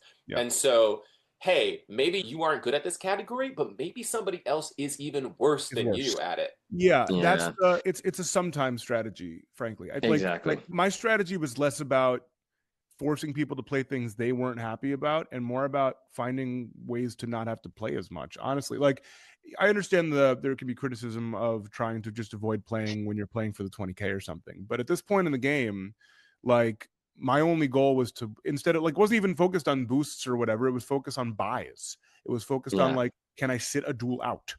Because that's the only way I can definitely make it to the next phase. And so there were only going to be 2 opportunities to do that after I became the whale. It was going to be Austin and Sydney, and then later maybe Ashley and Josh, depending if they want to play each other. Which I've spoken to Ashley at some point. She said that might have not even happened. Josh at one point thought he might go for the person in the middle, and I don't know if he's changed his mind on that. But like, maybe, but he wasn't going for sportscasters. We know that now, and so. I didn't know that. And no, how could you? So here's the thing though, when you decided to keep playing after Tim plays you in geometry, this is when I was yelling at you back in time, and I was like, why are you doing this? I was just like, I just don't think that the people who are going to be I just feel like most of these people don't know sportscasters, and I don't know how much sports. So maybe I don't know sportscasters. I don't. Watching it back, I knew the famous athletes, but that was about it. So so like I started with Charles Barkley. I'm literally off stage going, I'm like, these are going to just be the most famous basketball players and baseball players of all time. Cool, great. Yeah, some of them. Whatever, but no, I got hard. No, but like I knew that Ashley was being an ice queen the whole time to me, so I didn't know what she knew. I didn't know what Josh knew. I find he's bluffing, but I didn't know. I had a feeling Molly knew a decent amount, and I didn't know what Nicole. I just didn't know. It wasn't a conversation I'd had with any of them, because sportscasters ending up as my category was never in the cards for me. I had just assumed, and maybe this would have been wrong. Yeah. Maybe Ashley, maybe you would have. I don't know. I just don't feel like you wouldn't have. But anyway, you can ask, or I can ask you right now. if you had been random, say Jacob went back to the floor with sportscasters and you were the first person randomized, would you have gone for Bones still? Or would you have been like, ooh, I think I could win sportscasters? She would have gone for Bones and sat back down. I have a feeling, but you can answer that. Oh, I still had a time boost and Jacob was still there. So it's a hard question. I wanted Jacob to leave. Love you. I wanted Jacob to go home. So if I had a feeling he didn't like sportscasters, there is a good chance I would have played him just so he with the would boost be off the board. But then you would have been the whale and you would have had to then play a bunch of more But duels. the categories that were left, I studied paleontology, I studied bones, and I thought I could do well at biology. So I wasn't worried about being the whale at that point because I felt confident in all those categories. Okay, Oh, all right. okay. Well, all right. Do you think you maybe would have went on a run like another? I did think if I ever end up as the whale, I was just gonna play until I died. Like I just That point. Interesting. So Okay, so then I might have challenged Jacob as sportscasters, but also in that moment you're that close to the end. I really don't know. It's hard to say. Well, and play Josh and Bones. But I knew Josh was gonna be fast, so I was like, do I want a speed duel or do I want my best 2 out of 3 to be Bones? And maybe if I lose, I still have another chance. You had a time boost though. Yeah, but on the off chance I miss one, Josh wasn't gonna miss one. Yeah. So I don't know. I would have rather played Josh if I could make it happen. I would have rather had 2 out of 3 scenario. And like if I lose Bones, okay. If Nicole had a time boost, she still would have lost. Do you think the vertebrae really threw her off, and then eventually, she probably would have lost anyway? But to resolve what you were asking, Jonathan, about the why not go back to the floor. Yeah. At that point, the odds aren't good enough for the randomizer, in my opinion. Like there's 5 of us left, and it's only there's 2 out of 5 could land on Ashley or Josh, but the rest of us. You're thinking about it in a different way. I don't care about the odds. I wasn't thinking about it in terms of making people come to me and deal with whatever I've got. I don't like my category. I know I'm not going to do well in my category. So my best chance is to try and better the odds and probably get a boost or some sort of advantage in the process. Yeah. So it was interesting when you've challenged Austin in American Revolution. I thought in my mind, I was like, wait, maybe he's just taking out the one person he thinks could beat him in sportscasters. Austin definitely could have done that too. No, look, as far as I was concerned, everybody could beat me in sportscasters. That was my assumption. So you really felt like that was one of the worst categories. I think that was almost 100% safe. I think only Josh would have lost you because Nicole loves sports, Molly loves sports. Ashley loves sports. No, that's looking back, that seems to be the case. I don't know how. I haven't asked Nicole about how she felt about it, but I have a feeling it probably would have only been Josh that I could take in that situation. Yeah, no, I went for American Revolution because of the remaining categories. It was the one I felt best about. I spent time studying the portraits of these old men to make sure I could tell them apart, and other than that, I thought it was all right. I think I only skipped one clue. Austin didn't do that. He crushed Arctic Circle. Yeah. We actually skipped. We didn't. I was about to say, we did skip a duel. So Sydney clearly was not ready on Arctic Circle. That was tough. But the other thing is, if you ask Sydney, she wasn't ready on American Revolution either. She was very proud to say that she was the second dumbest person on the floor, only behind Marcus. And then we saw how Marcus dueled, so Sydney might now take that back. Wait. Why was that not her? Did she not choose that category? She didn't choose that category. Yeah, and she talked about Sergio's social strategy. She was a great bluffer because she wanted like a wedding category or something. Yeah. What? Why did they stick her with American Revolution? Vampires. That's such a specific category. Yeah. Well, she likes Hamilton. I think she mentioned that. No, she was science major. I think she was a poli-sci major, right? Yeah. Oh. Yeah. I was a poli-sci major. We don't talk about the American Revolution. Right? Look, that was, I'm glad that happened because I don't think I would have beaten Arctic Circle either against Austin and needed that. Interesting. Arctic Circle was, that was another one that I was surprised lasted so long. But there were some hard ones, but most of them were not. It was interesting. Like North Pole, I thought was pretty clear to me. I've told Sydney this. Her getting that wrong is my favorite moment of the season. It is so deeply funny because the answer was on the board before they started the duel where it said Austin North Pole. You know what I mean? Like that cracks me up so much. I'd like to be fair to Sydney and mention that she was literally dying the whole time we were filming. This woman was just because of the sick. Heat. Oh, girl was sick. She was sick. Oh no. Girl had a cold. She had no voice. She was Oh, You can hear it. You can hear it in the Yeah, episode. she was fighting a couple of battles besides the duels. To be fair, Yeah. Man, I wish I knew. I wish I had any of this intel. If I had this intel about Sydney American Revolution, I would jobs her way Well, earlier. see, and that's my thing. I also would have absolutely challenged her, but she played a great social strategy. And when I talked to her about American Revolution, I was like, oh, this woman knows the American Revolution. I was very intimidated by Sydney. So Austin wins, goes back. Then we have geometry. We know how that goes down. And now we have American Revolution. This was fun. I loved watching this one too. Oh, good. Yeah. I was such a nerd. I was like, Austin, you don't know tricorn hat?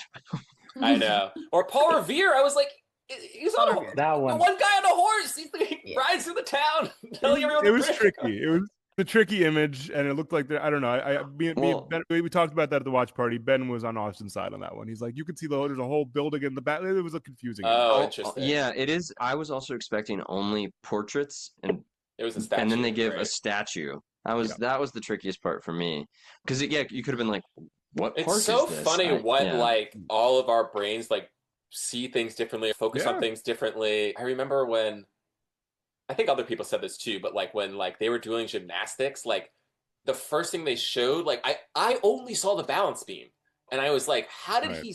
I was like, oh right, there are judges behind that, but like my eyes went straight to that balance beam, and that's all I saw. Yeah, we'll get to La Brea Tar Pits later, but yeah. Oh man. Okay.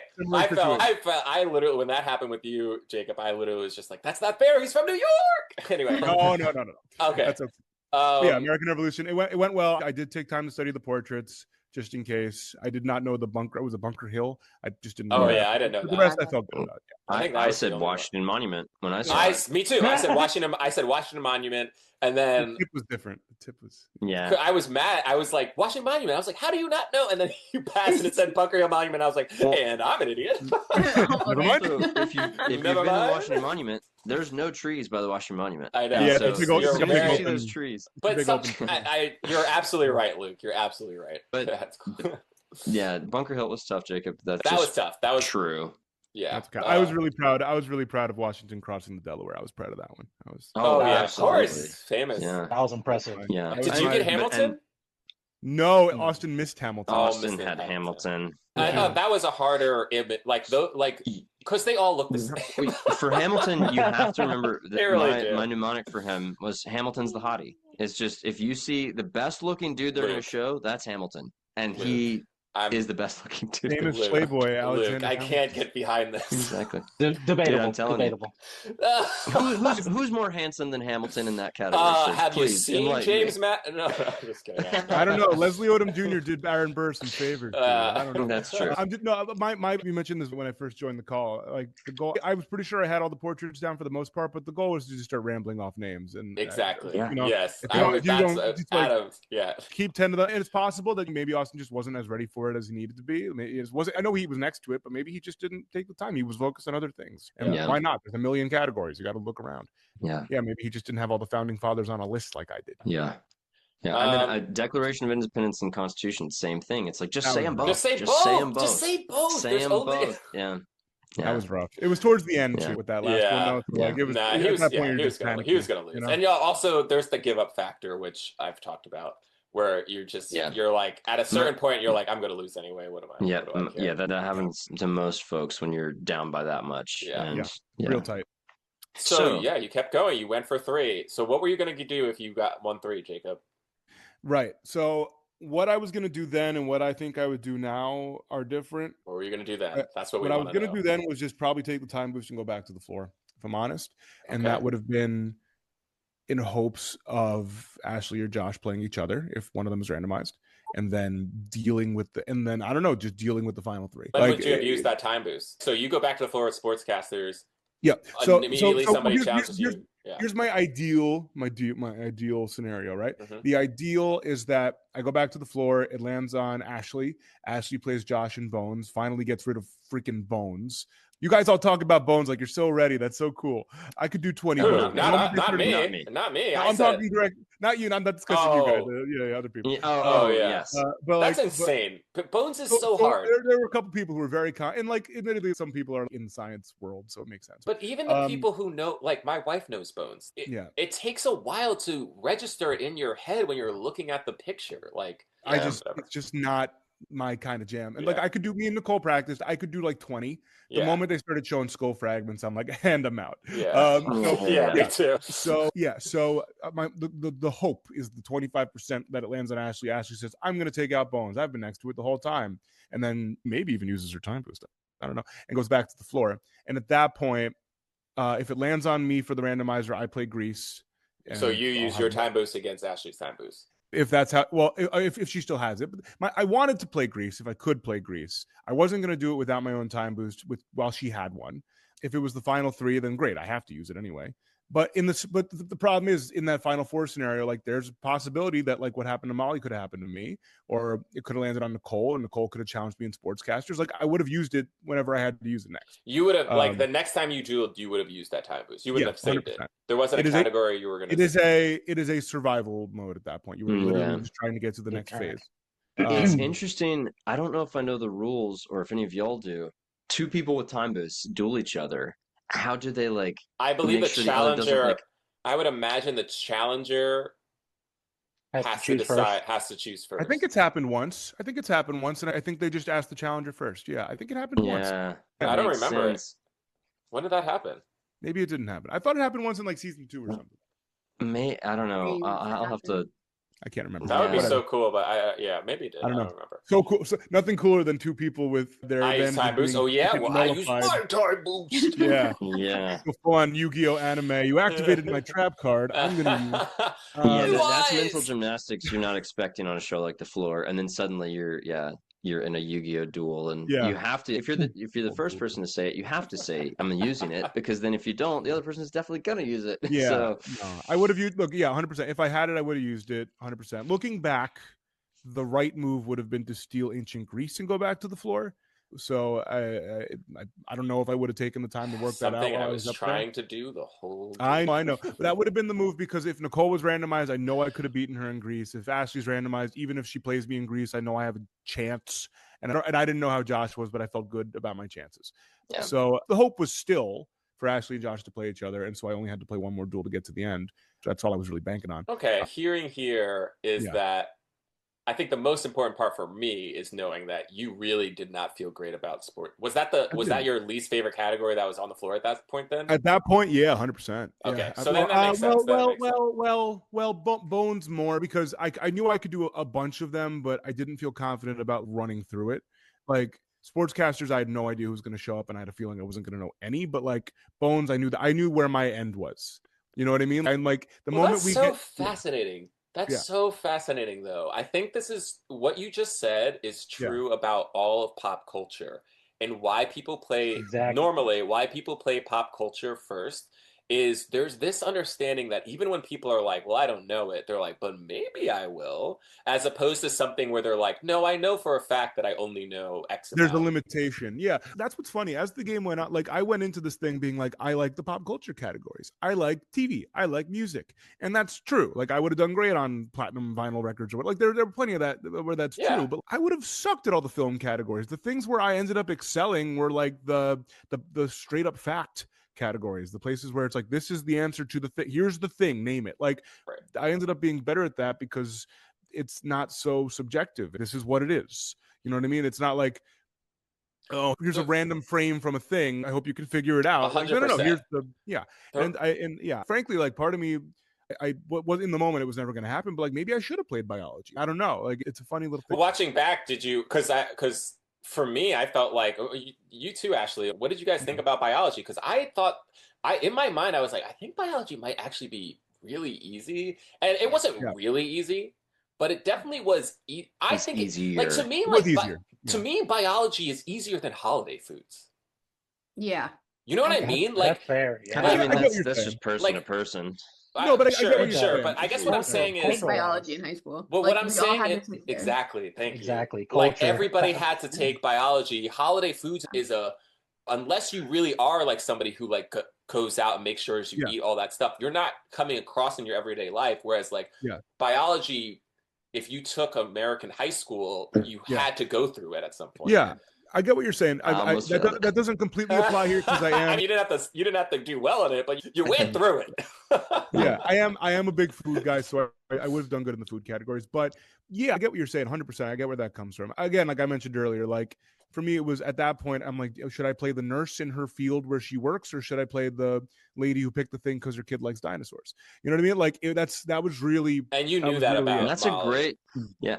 It didn't work out for you. It didn't. Like a lot of people played the person, which just makes sense. Your brain knows you. We know these people now, and that's exactly why I challenged Charlie and Sense when I hadn't studied it. I was like, Charlie's not really here to play, so I'm going to challenge him. And I knew Molly was good. It wasn't like I was looking. Like in the edit, kind of makes me look like a bit of a. I'm like, I'm not that scared of Molly. But like, no, Molly's here to play. She won a duel. She's real. She's for real. But it makes sense. That's just where I was at in the moment. And I was up there thinking about it for a real long time. I'm sure Ashley was sweating her head off, waiting for me to make a decision. Footprint. Whack. Let's just put it out there. Let's put it out there right now. It's not a footprint, Jacob. It's a dinosaur footprint. I think this... I hate this. I really do. I really do. And look, I understand there are some people who are like, well, just throw it out. And sure, there's a world and it's just like, all right, I guess it's not a footprint. I don't know. It's a freaking dinosaur footprint. But the thing is, they had other things in the category that they weren't being specific about. And we've seen this before where they I always think of Lisa Frank. Yeah, I think of dog versus spaniel. Yeah. And to be fair, before Spaniel happened, Ashton had to say Husky and Golden Retriever before Spaniel happened. Yeah. But it's still like, it is one of these things where we talked about this with home organization. Look, Valerie would have won that anyway. But Matt got so thrown off and lost so much time because he said, shower holder, toiletry holder, pass. Yeah. It's shower caddy. Okay. But then Valerie gets weight rack and she says dumbbell holder. She said weight holder. No, she said dumbbell holder first. She says the exact same then weight holder word. And they give it to her. They both use holder and they give it to her when she needed rack, he needed caddy. Yeah, it's like what's going on here? When Jacob said footprint pass, I thought I was Mr. Big Brain and I go, that's a trace fossil. And guess what? Both it is, and also that's not what they want. I was like, because I seriously was like, oh, it's trace fossil, that they needed something. And that's what Jacob thought it was going to be, Luke, because he passed. He was like, it's probably something like trace. So the one thing I knew it wasn't was the one thing we get during the talk before the actual duel starts is that we were explicitly told the answer will never be fossil. The answer will never be fossil. Do not say the word fossil. And so we knew that they were looking for the specific type of thing. Did I think it was going to go that narrow or that? In that one instance, no. I was thinking, what else could you possibly call that? So that's it's not. Here's the thing that's really upsetting me. It's not even that because that is a footprint of a very specific dinosaur. But they just it could have been a velociraptor footprint for all we know. It could have been a footprint of some other animal that we don't know. Like that. And I don't want to sound salty about it. It is a little ridiculous, but you guys talked about it at some point during this podcast. Like it comes for you all. It's the game is unfairly fair. Or fairly unfair. Yeah. Fairly unfair. Exactly. It's unfair to all parties. To everybody. Another, if you play for and that's the luck.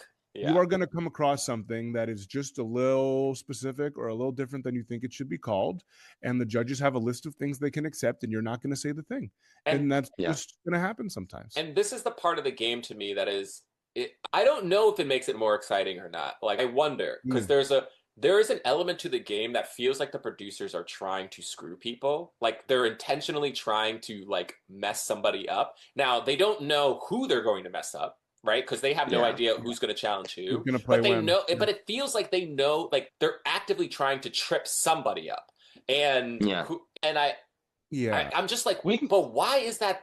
Why is that a part of the game? I had to take a guess. If I had to take a guess about exactly what happens here, I would guess that if they're in the judging booth with the game team and the producers and the showrunners, and there's a list of things they can accept. And on that one slide, it says footprint, and maybe it says dinosaur footprint, and maybe it says a specific type of dinosaur and then footprint. I don't know. Right. Maybe there's 2 or 3 acceptable answers on the list, right? And there is some junior producer sitting behind that button waiting to hit it. And I say footprint, and the junior producer looks over to showrunner, who says, nope, not on the list. And then that's that. And So, I don't think it was an active attempt. I will say, sabotage. I agree. I would agree with that, but there is no chance in hell that weight holder was an acceptable answer on their list of answers. And that makes me go, I don't think that's actually what's happening. I think that's what should be happening. I don't know. Even maybe. in this duel, there's tooth, and she says tooth, dinosaur, but it comes up she says dinosaur tooth, and it comes up prehistoric tooth. And it comes up prehistoric tooth. And was it a dinosaur tooth? Probably. But it's just one of those things where you're just like, oh, paleontology.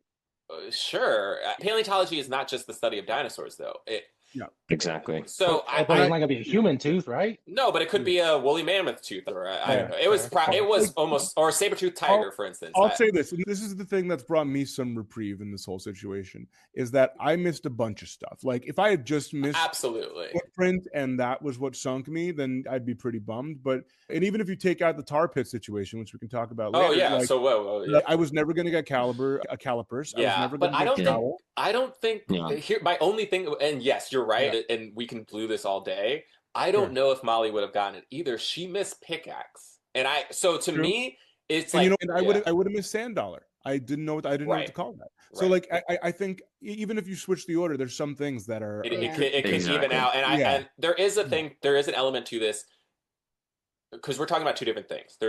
One thing is judging and what they accept as answers, which that to me is way more frustrating than the other thing, which is the randomness of a quote, the asymmetrical nature of it. Yeah. The fact of life in this game show is if you switch the people and the clues they get, not every time, maybe not even half the time, but probably at least a 33% chance that the other person wins suddenly. Like that's just the nature of the game. Like there's so many close duels. Do you really think it's that high? 33%?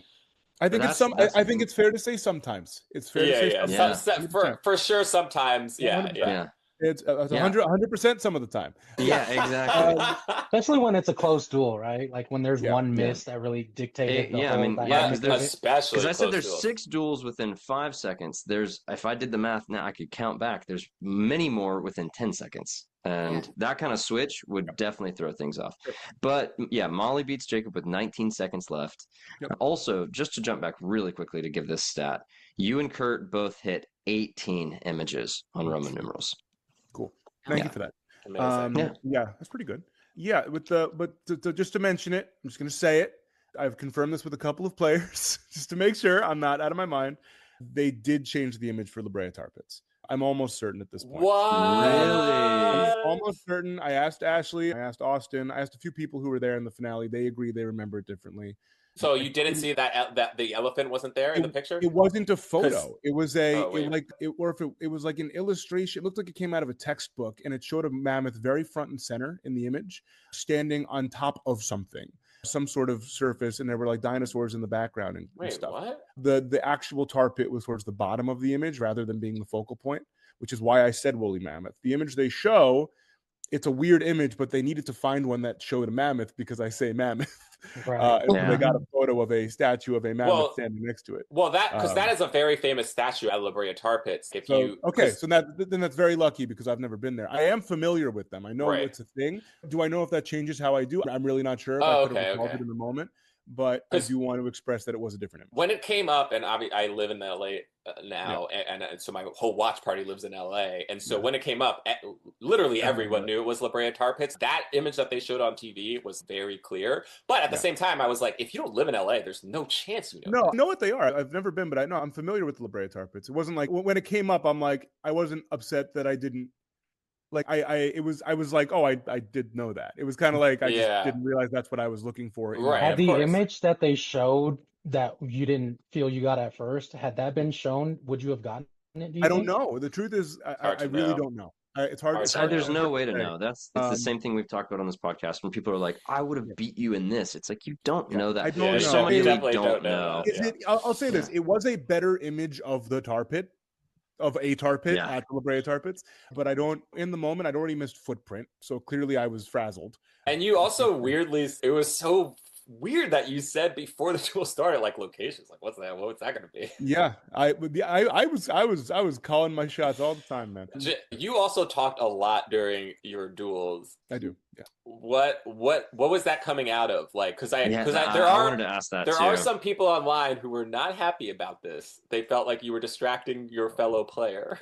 Okay. Well, a lot of people probably being 2 people on Facebook. Yeah, of course. Yeah, this is steady as a rock. This is my shooting hand. I am an anxious person. I don't know if you've heard of this thing. It's called general anxiety disorder. It's a really and that's from thing Blazing Saddles. I just wanted people to know my. That is a Blazing Saddles reference. It's a very good reference. Just be clear. Luke and I just to know, Luke and I know movies. Okay, good.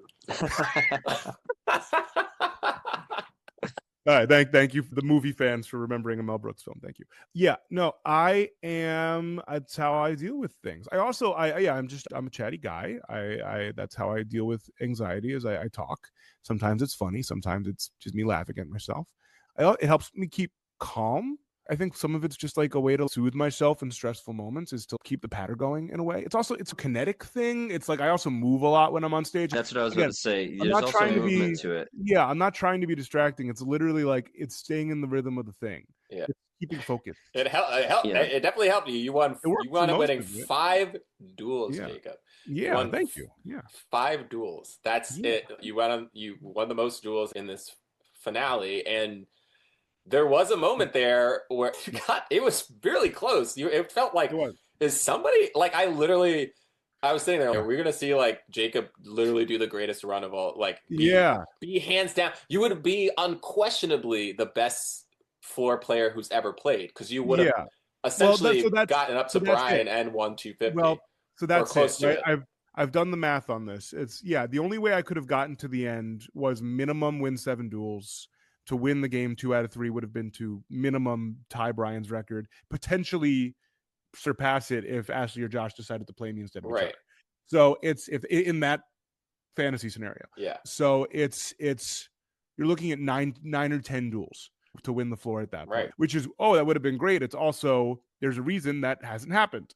That's really crazy. Even if every category on the board was a category I liked. Because like we said, the game is trying to trip people up like all the time. It's just the odds, man. Yeah. You don't know. It's a hard. Exactly. It's an easy game, and it's a hard game as a whole. I think there are a lot of fans of this show that think there's like this one ultimate player that could beat anybody in anything, and that person should win this season because they should play every episode and they should beat everybody at everything. There's not a single person on the floor that could beat half of us at everything. There's not a single person that could win 50 duels. I feel like last season there was. With the Jeopardy guy, I do feel like he beats half the floor. If he doesn't end up with wedding, I think he can beat half the floor. Weddings? But that's just it. I don't know, Serge. No, but that's the thing. I don't think so either. No, but you're pointing out the exact thing, which is like the categories are so sorted. They're so wide in category. Like you can be a Jeopardy champion. You can be a worldwide trivia mastermind. You can be incredible. But we're on even footing when it comes to naming holiday food. You know what I mean? Yeah. We're on even footing when it comes to show me a picture of a thing and I have to name it. Like your book smarts do not help in the dollar store. Like we all know what a spray bottle is. I just need to be a little faster than you. Yeah, it's just a different mechanism than most trivia games. Yeah. And I'd say it evens things out in a lot of ways. It does. So yeah, I agree. It's a big equalizer. And is there a scenario where I run the board? Sure. I thought I was getting closer and closer. Like I felt pretty good about it as I was going. Close. But I also knew how crazy it was going to be the moment Rick chooses me. I'm like twitching, walking up to the stage, knowing that like your chances just dropped dramatically. Like I've been so lucky all early. Game. Yeah. And then it just plummeted immediately. Like you just have to roll with it. All right, Serge, you want to give? Oh, sure. Yeah, Jacob, the flowers, my man. Listen, these are easy. This one was the easy one for me because you were hands down, like Jonathan said, the most dynamic player in that finale. It was impressive to watch. And I'd be lying if my whole watch party didn't think you were going to pull it off. Like we felt we were in the presence of something special. It was impressive, man. You're part of the 5 Duel Club, which is impressive. You also gave us a lot of good television, my guy. Thank Like, you look sharp. I believe my first words to you when we first met was like, man, you are killing that fit. You just look spectacular. And I was not lying. I wasn't trying to get your guard down or anything. Thank You genuinely did look really good. That kind of, you have a way, Jacob, of disarming people because you're so soft spoken but well spoken. You get people to drop their guards. And I think that's intimidating to a lot of us that were on the floor because we're like, this guy is not only sharp as nails, because that was your savant, my guy. It didn't take much talking to you to realize that this guy is he's a savant. There's something special about you mentally that you can just I don't know what it was, man. Your processing power just seemed incredible. Thank you. But talking to you, man, you really get people to drop their guards. You have this innate ability to get people to like almost trust you. And that when that happens, man, it became so evident to me that you were the favorite to win it. I think I told you this even during the finale. I was like, man, this guy, he's a problem, probably the biggest problem on the show. I think you showed that, if I'm being honest. Incredible to watch, man. And I know you've called yourself reality trash with you and your wife. But listen, man, if that's what reality trash is, man, sign me up because you were impressive in more ways than one. And shout out to you, man. Thanks for giving us perfect television for that finale. I think you made that finale as epic as it was. Had you won, Reddit wouldn't have had any problems with either. I do feel like that's the same for Ashley, but man, you gave us a show, and that was They would have found a entertainment. problem. Thanks. There's always a problem with Reddit. There's always a problem. No, but not to undercut you. That was very kind of you. Thanks, man. Yes. It was a lot of fun. I'm glad they got to keep some of my personality in there. I felt like it was a pretty authentic read of who I am as a person, which was nice. And yeah, it was a blast, man. And none of that to take away from the fact that I think we have the best winner of the history of the show. So, hands down, no true. question. Yeah. So no question. Yeah. All right. Jacob, I appreciate you. And Serge says people trusted you. I didn't trust you, but I not even a little bit. A great friend, and I'm really glad we were able to be friends afterwards. So yeah, man. Yeah, it's so funny looking back. I tell people sometimes, I'm like, yeah, she was avoiding me. She was avoiding eye contact. She wouldn't tell me anything. And then I talked to someone, like I talked to like Tim or whatever. And Tim would be like, she was nice to me. I'm like, why? What do you mean? What did I do?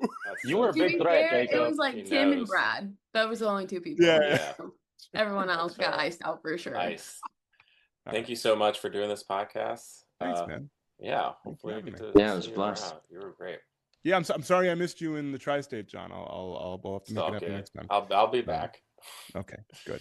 All right, guys, have a good rest of your chat. All right. See ya. Okay, I'm going to bounce real quick, but I just wanted to tell Ashley she was an incredible winner, best winner we've had on the show, like Jacob said. It was so fun to watch you like employ strategy for the 250K and it pay off. This is a season in which the end of the season, so these are the final numbers of our season.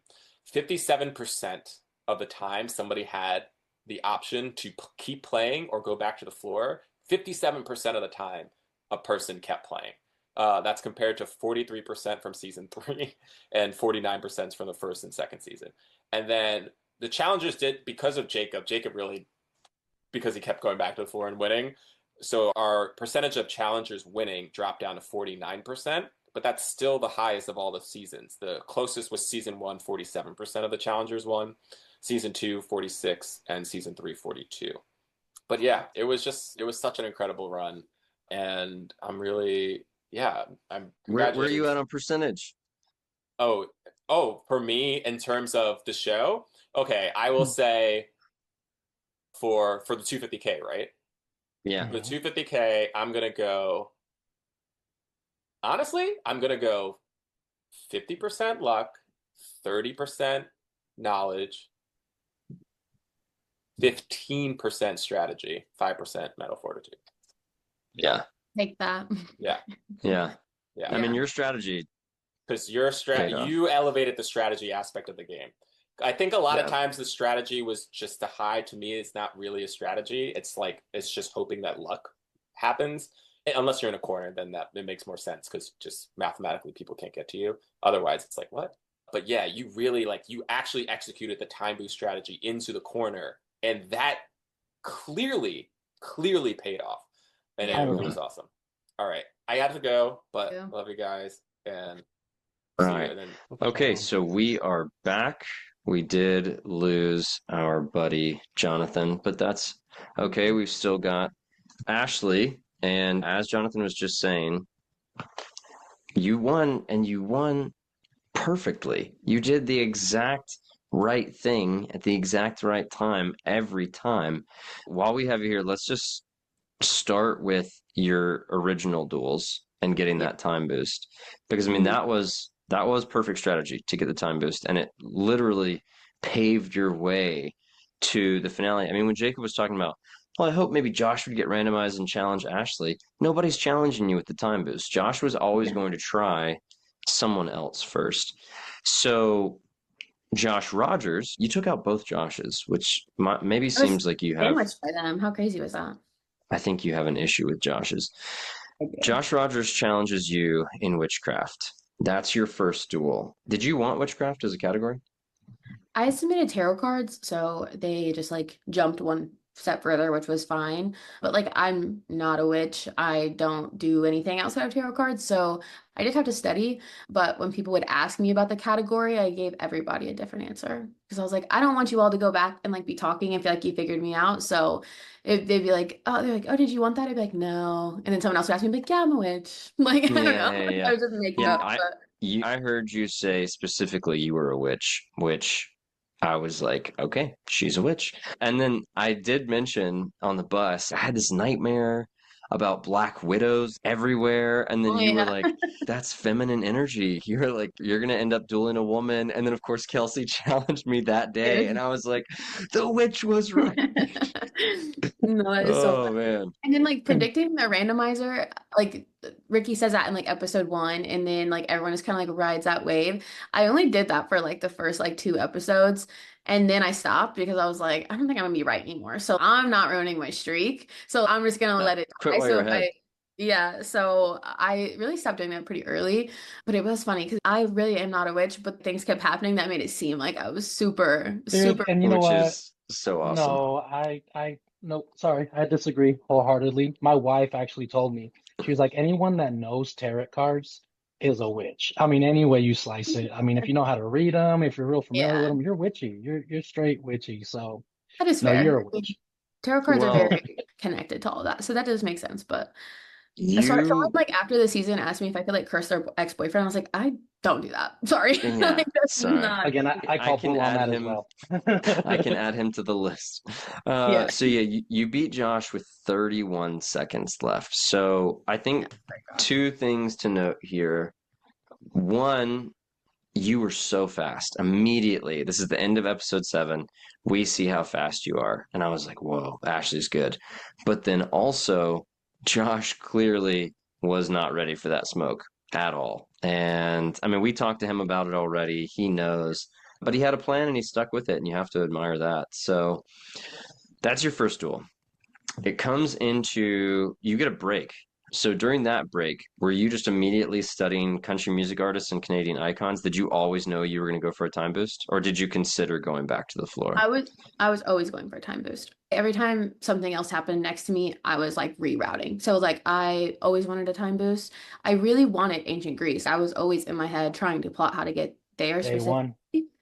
But then obviously it came to me and I was the last duel of the day and I was like, this is great.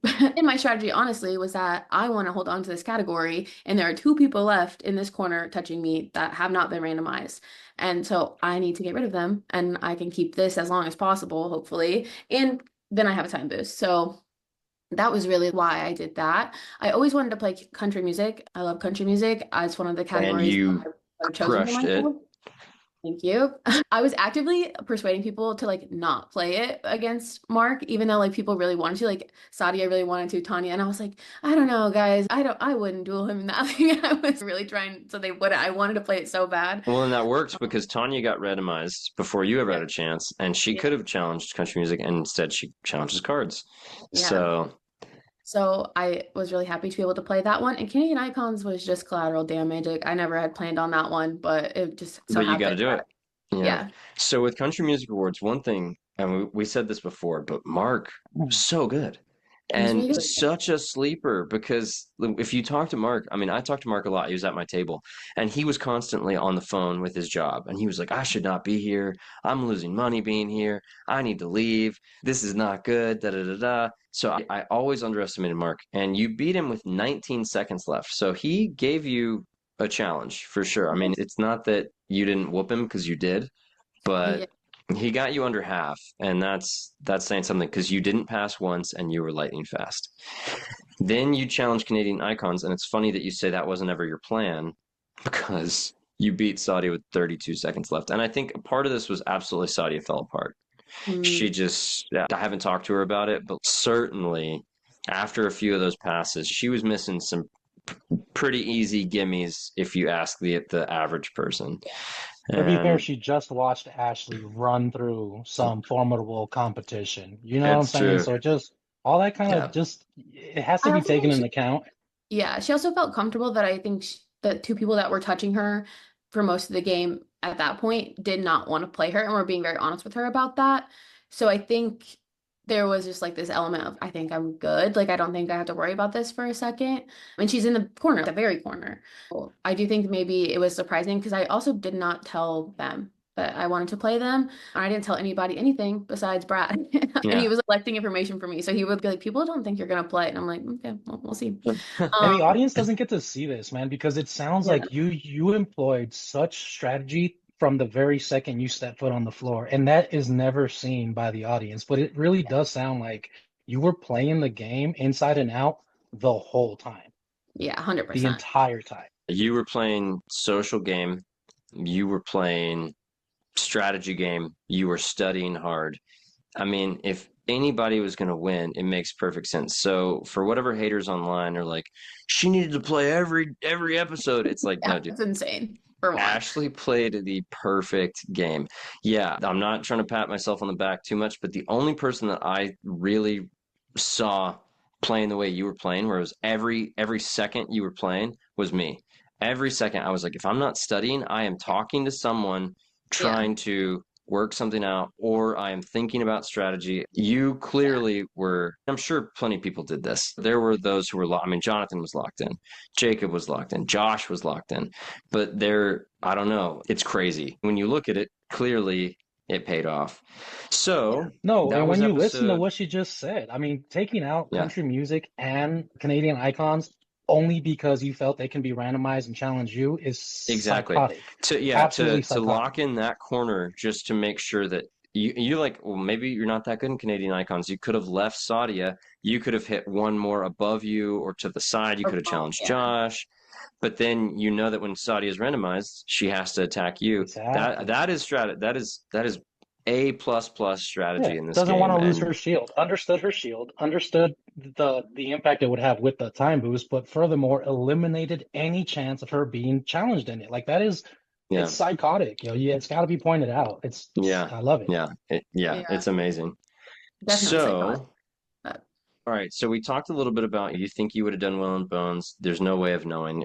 Anytime someone's like, "I would have beat you," or whatever, it's like you don't really know that. You just there don't. was always, I know people are like, because people were coming up to Josh and I throughout the whole finale being like, oh, you guys know you have to play each other. Because we were being like friendly and like laughing or whatever. And they're like, you know, you have to play each other. And it's like, obviously, like, I don't care. Yeah, Like, that's what I'm worried about right now.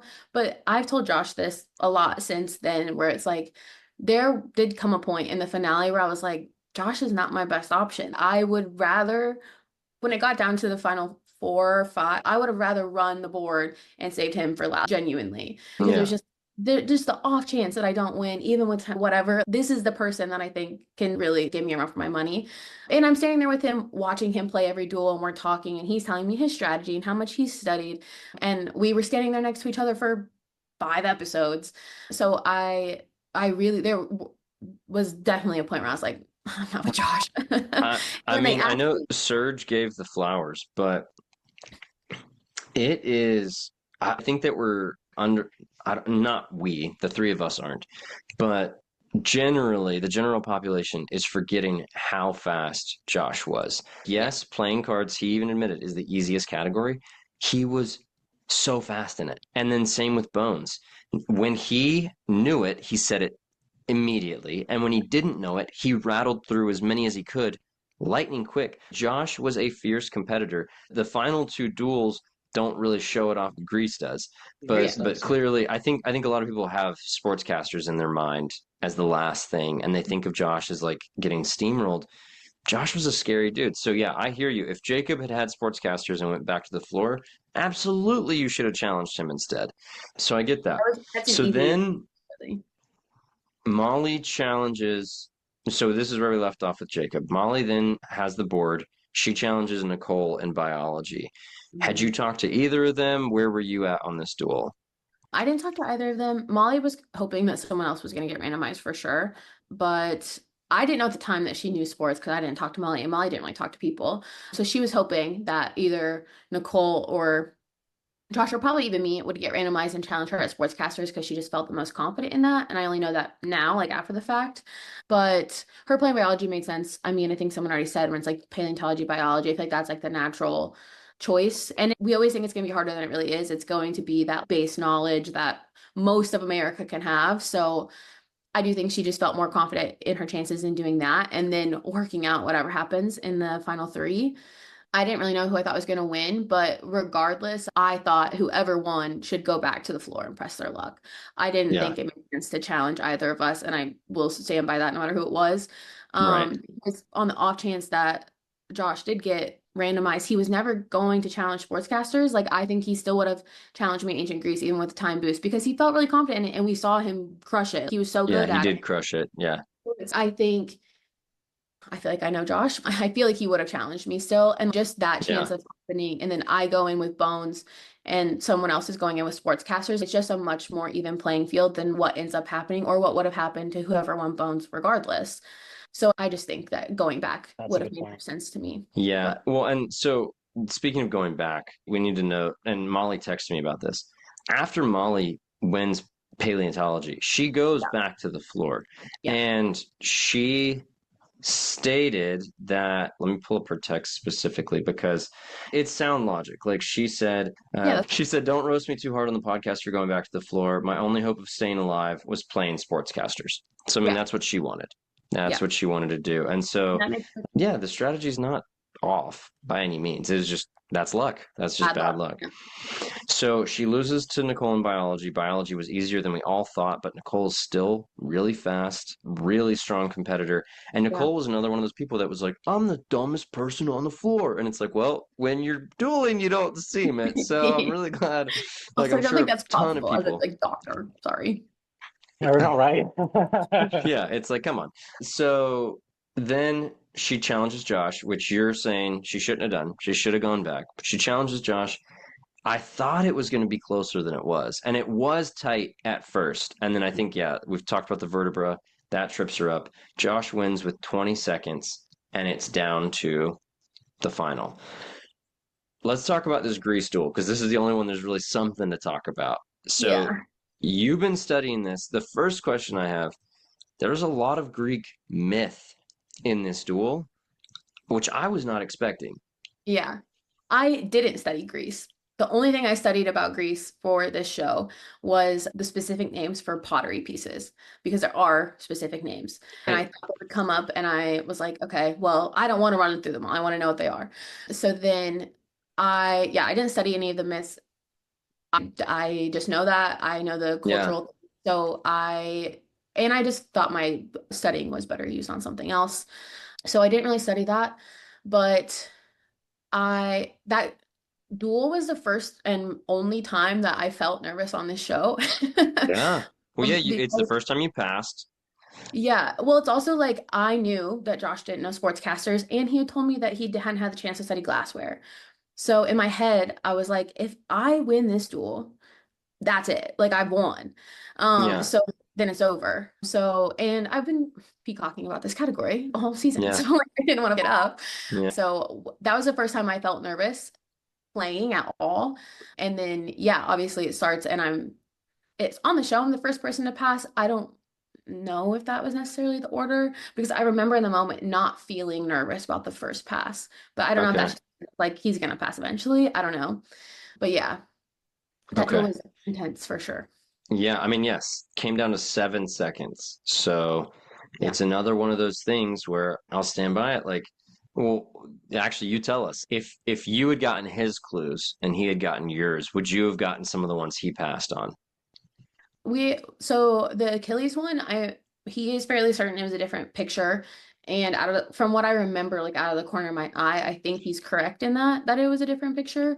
And based on that, I like to think I would get Achilles, but I actually don't know. If it was a different photo, Yeah. like, God The knows. other thing about Achilles that was hard for people watching at home, y'all had a better view of the if it maybe no, this is completely different if it wasn't the same picture. But if it was that picture, y'all had a better view of the ankle and the arrow. Mhm. Josh's body is kind of blocking that, and so Mhm. at first it just looks like a dude, and you can't really see the arrow Yeah. until the camera zooms in just a little bit. So when I was watching at home, I was like, "Oh, it is Achilles." The But other hard thing about this duel is that obviously the screen that's next to us is ginormous. The right, screen we look at when we duel is a lot smaller and it's farther away than you think. So when it's coming up these statues and they're all white and they're all like just yeah, like white pieces of marble and just like trying and like especially the gods, like you're trying to find little things like Apollo, you're looking for the lyre, like right, Dionysus, you're looking for great stuff like that they're the gonna have. wine, yeah, yeah. You're looking for such a tiny, tiny part of this picture. And the same things with Yep. Achilles is like you would only You're if only looking like you're looking for looked the right at his ankle. ankle, where you're like, that's Yeah. Achilles. You know Like I don't what's Right. crazy know. about Achilles is I didn't see the arrow. Like watching it back, I never saw the arrow, but I got Achilles right away because I felt he was Yeah. reaching for his like ankle. I His saw his ankle. hand kind of Yeah. reaching back, and I was like, Achilles. It came to me quickly, but I never even saw the arrow. To your point, that Yeah. Yeah. even on television, I couldn't see the arrow, so I can't imagine if it was the Yeah. same image that Josh had the same opportunity. So Yeah. that is Yeah. kind of It's wild. yeah. That kind of stuff is really difficult and it's not talked about enough either. I mean, I said the same thing with kitty litter which was the last one that I got and I thought it was the buzzer beater and they didn't, my Yeah. time was up on sense. But when I look at it, I'm like, that is just all white. Like, what am I looking at? And it's true Yeah. for so many. They use so, and I also are the images AI? Are most of the images AI? I'm like, Not not, yeah, I mean, not the not least obviously one. not photos of stuff, but like a Yeah. lot of the like Yeah. No, speed categories, like the trunks for Ben's junk in the trunk. I was like, these kind of don't look like real cars. And yeah. I know they've used AI in the past and it's looked awful. So if they're using AI now, it looks better. They shouldn't be using AI, but whatever. But some of those images are just so funky looking. And so, I mean, y'all had to deal with that in Greece too. And you're right, like Nike was headless. Thank you. I mean, The statue is headless, so like that one I should have known for sure, just not in yeah, that yeah, yeah. moment. It's not gonna happen for Yeah. me. Like it just Yeah, but wasn't. but if it was art that was headless versus sorry, that's what I'm saying. Is like if it was art, you would have Yeah. known. But if Yeah. it's a statue, it's like, well, Yeah. that statue's busted up. Yeah. No, yeah. It's like these are ruins. Like this is Yeah, ancient Greece. exactly. Like what the Exactly. hell? But Yeah. yeah, to your point, so you're studying pottery. I remember I just had to look it back up. I was studying stuff like Xephos, like Hmm. the name of like the swords. I did not think about when it said ancient Greece, I probably didn't read the prompt, to be fair, because it wasn't close enough to me. I was Hmm. studying the name of the sandals, tunics, Yep. what Yep. did they call their belt? Well, like Yeah. all those things. I was thinking about the culture of which I mean, of course, the myths are in the culture, but I was Yeah. not thinking it would be Minotaur and I wasn't Medusa. expecting the letters. Like, luckily, I know the letters, but like Oh when the yeah. letter popped up, I was like, what the? I was like, literally, I had to take a second because I was like, Omega. Like, what Omega? the- You're like, why are you showing me this? yeah. Anyway, fantastic duel. And I mean, that's the duel that just like captures a final duel. That was so good. Yeah. Props to Josh. Props to you. I mean, the other thing is, one thing you could say, I guess, a critic of a powerhouse like you is like, because this kind of happened with the dude from Jeopardy last season. He was so good, but then once he cracked, he crumbled. You did not crumble. You've won three, and you won three handily. You never passed. This time, you don't win it handily. You are stumbling, but you do not crumble. Like it was really impressive because that kind of thing it's those people that still fight until the end. I mean, like Kelsey beating Elizabeth in Holiday Foods and Marcia beating another Elizabeth in Yeah. Pet Supplies. Like those kinds of things where you get down to the wire and you still beat them. Yeah. Chef's kiss is so impressive. So, on top of you playing a perfect social strategy and a perfect strategy of taking the corner and taking the time boost, and perfectly and whooping people and stuff you knew, you also had that mental fortitude, which if that's 5%, it's a massive 5%, right? That you kept calm during that. And then I think it's somewhat lucky that it was ancient Greece because even though people thought I was lying, I did have such a foundational knowledge of that stuff that it was like I was not expecting to see Odysseus base painting in front of me, but like right. because of the myth of Odysseus, I'm like, oh, that's him. Yeah. So it was that's where that's why I felt confident. Is like you all like anyone can study it, but like this stuff is literally like second nature to me at this point. And it's really fortunate that that is the duel that I was stumbling around in because it was like at the end of the day, I was always still going to know those things. I'm glad that it was ancient Greece in the final two for How sure. so how like what was your thinking when ancient Greece came to you the way it did? I mean, wanting that category from the gate, from the jump, from day one, conspiring to somehow get it at some Yeah. point, and then it Yeah. comes to you. I mean, what are you thinking when that happens? Sorry to everyone else. I don't know. I was like, literally in my head, I was like, there's a shark in the water. Like, this is bad. This is like worst case scenario for literally everyone else here. This is crazy. Then you So compile that with a darn time boost, and it's like, wow. yeah. Whenever actually like my college friends saw the like first photo of like all the categories on the floor, they were like, I hope you play ancient Greece. That'd be so crazy. My Latin professor was messaging me. It was so funny that people thought I was lying. I told somebody this. I had an Eta Sigma Phi pin on my You backpack the told me whole this. time Yeah. I was there. And obviously you don't know, but like that's the Latin Honor Society, and I was in it like Yeah. while in college. But yeah, somebody was like, "Oh, she's in sorority. That means nothing for Greece." You know, it's like, no, it's not a Yeah. sorority. Yeah, it's Latin Honor Yeah. Society. Yeah, So I can understand why people thought I was a witch after that, because that's crazy. What are the odds? yeah, The way the yeah. floor I mean, got broken maybe up perfectly at that point too, for when it came to me that there were two duels, like stuff like that. That's lucky, and Yeah. that is crazy.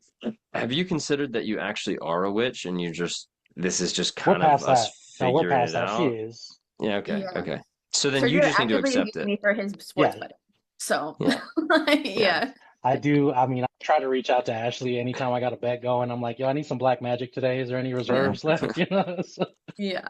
Well, yeah. So speaking of bets, we get to sportscasters. You, the one thing I have to point out, you get two right. You have 43 seconds left when you win. So which means what? Which you means what? get each one in 1 second, instantly, Fast. instantly. So yes, people could write it off. Josh didn't know this. I mean, clearly Josh didn't know it. Nobody's going to argue that. But just to give you one more flower, you did both of those. And yes, it was who? It was Charles Barkley and Shaq. yeah, yeah, and Shaq. So it's like both of those. I mean, they're easy, but still, like that. I mean, anybody could look at it and hesitate for a second. You were locked in. It was crazy. I wish I had asked Josh about, maybe you know, Ashley, about him challenging Greece first, because if he knows he's going to lose sportscasters, I think I might have wanted to get that out of the way. Well, he was riding the momentum of just winning Bones, and Yep. then he thought Greece was his best chance at winning one. So he wanted to have one under his belt. I feel like I understand the like you lose steam because you Yeah. know you love Yeah, sportscasters. yeah, yeah. So like you That's start true. off You're going to go into strong. Greece more confident after the Bones win, Yeah. and that's the one you And think you could win. yeah. And you want to know, right? If like going into sportscasters, like you want to know, do I have a chance playing another duel? Um, Exactly. but the thing I will say is before it ever started, Josh and I walk up, we hug, whatever, and he literally told me congratulations before it ever began. And I was like, this is crazy. I was like, that's crazy, Josh. Yeah, Um, yeah, but he was great. He still stayed calm and he was so wonderful. yeah. And he with sportscasters, I get it. You had 16 things to study or 15 things to study the night before. If you weren't, that's one of the things that's a foundational level too. Like it's like a Beatles songs or whatever. That's going to be second nature to someone who's Hmm. watching sports all the time. If you're not that person, you can study all you want. You're never getting there. You'll be good. You won't win. That's just not going to Exactly. happen. So I understand kicking that one off the list of like, no, I'm not studying that. And I think I would have played sportscaster. If I ever got pulled out in the middle in the finale, my plan was to play sportscasters if it was there, even if it was Tim, which he doesn't want me to say because sorry, Tim, I probably would have played you just because that was one of the categories foundational knowledge. Like even if something went wrong, I would always still know those people. So Yeah. Josh is unlucky in that I sense. That is thought for. I would like to say that it was incredibly. I think I smash on sportscasters, but it was incredibly refreshing to watch like a woman dominate that category. It really was, because throughout the whole season, every single person that I spoke to, when they saw the category sportscaster, it was immediately like, which guy's gonna win it? Which man is gonna try to category swap and hold it to like get past all these women? And that irritated me a lot. Yeah, I'm a dad of 4 daughters, so it was really irritating that people didn't give women a chance in that category. And you went out there and like, I mean, like you said, 1 second. I mean, there were easy ones, but I'm fully confident knowing you outside of filming that you would have completely destroyed that category. I really do. I wholeheartedly believe that. And so that's refreshing. I'll give you your flowers, but that's something I wanted to mention because were giving women a chance in that category. And I think that's absurd because there's plenty of women out there that can dominate that kind of category. And I think you proved that. You didn't get a chance to really showcase it, but I mean, I don't think there's any doubt that you just destroy that category. So shout out to you for that. Yeah. Thank you. So, Serge, on that note, do you want to keep going with the flowers? Yeah, all right, let's go ahead. This one was a little hard because I don't like Ashley that much, but I'm just kidding. Listen, Ashley, I've said this from the gate, and me and Jonathan spoke about this off air. I've talked to Luke about it. Even before I knew you were the winner, I felt that one of the best case scenarios for this show would be if you won. You employed an incredible strategy. You did get lucky a lot, but like I said, you have to put yourself in a position to get lucky, and it's when opportunity meets execution, and that's, I think, very indicative of what happened to you. I think you executed tremendously. You were psychotic in your strategy, which is the biggest compliment I can give. I mean, mama mentality. You were just a psychopath when it came to your strategy. You employed it to perfection. You executed everything that you had to do. It was watching you, especially with my kids and my family, it was so refreshing to see how you went about everything. But not only that, like your demeanor was so calm. Like you never wavered. You were so locked in. It was surreal to watch. You took down some formidable opponents. You never once wavered during those duels. Even when you passed, I- you never you were down 10 seconds. I don't think this gets said enough, but you were down significantly in your grease duel. The pressure that was surmounting from that had to have been incredible. And you Did just you look at the clock? nothing. Did I you? probably I was watching the Okay. clock during duel in general. And Okay. even worse, you're looking at the clock and you know you're down and you still remain cool and calm. I mean, that's impressive. I think that's a testament to who you are as a person, not so much a competitor, your ability to be able to stay calm like that. Probably because you're a Bears fan, let's be honest. But one thing that I think gets overlooked is your recall, your speed. I don't think it's debatable. My wife says that I was probably the fastest in my one answer, but I don't think you can debate that you were just the fastest. I don't think we saw anybody with as quick a recall as you had. And you compile that with your intelligence, and you were the favorite. I mean, you really were. I've said this before. I don't think Reddit's going to have any complaints. I think Reddit has complained about every single winner we've had because they didn't win enough. They didn't show enough strategy, no tenacity, no courage. We saw all of that with you. We saw strategy implemented incredibly. We saw how tenacious you were. We saw how composed you were, and your intellect leaked incredibly. That was something that was painfully evident of how smart you were. And overall, I think we saw exactly what needed to happen for the floor. I think you have set the floor up for eight re-signing for season 6 and 7. I think what you showed America made them feel like, you know what, this is something that we do want to watch moving forward. It's not always oh, you got lucky at the end. No, you played the game. Ashley, you sincerely played the game the way it was supposed to be played. And it was so fun to watch. It really was. So I do want to give you your shout out because we saw something that we've never seen. And I do feel like everybody's satisfied with this victory. But the way you did it, the way you implemented your strategy, I feel like now people are gonna say, okay, it is a lot of luck involved, but you gotta be willing to execute, and you gotta have a lot of courage, and you showed all of that. So thank you for giving us arguably, without a doubt, I think, the greatest season of the floor that we've ever witnessed. And I'm gonna go ahead and say that I don't think any other season moving forward is gonna be able to like hold a candle to this, because this was just such an incredible thing to witness. And it was you. It's the Ashley show. I've said this multiple times. We've had a lot of competitors like Jonathan, like Aaron, like Jacob, a lot of what ifs like with Kurt and other people, but like it was the Ashley show. So shout out to you, and thank you for giving us incredible television. Thank you very much. I appreciate you. I love the podcast, so thanks for having me. Of course. Yeah. Do you have any parting words, anything you want to leave us I'd say with? any regrets, but I don't think you have any.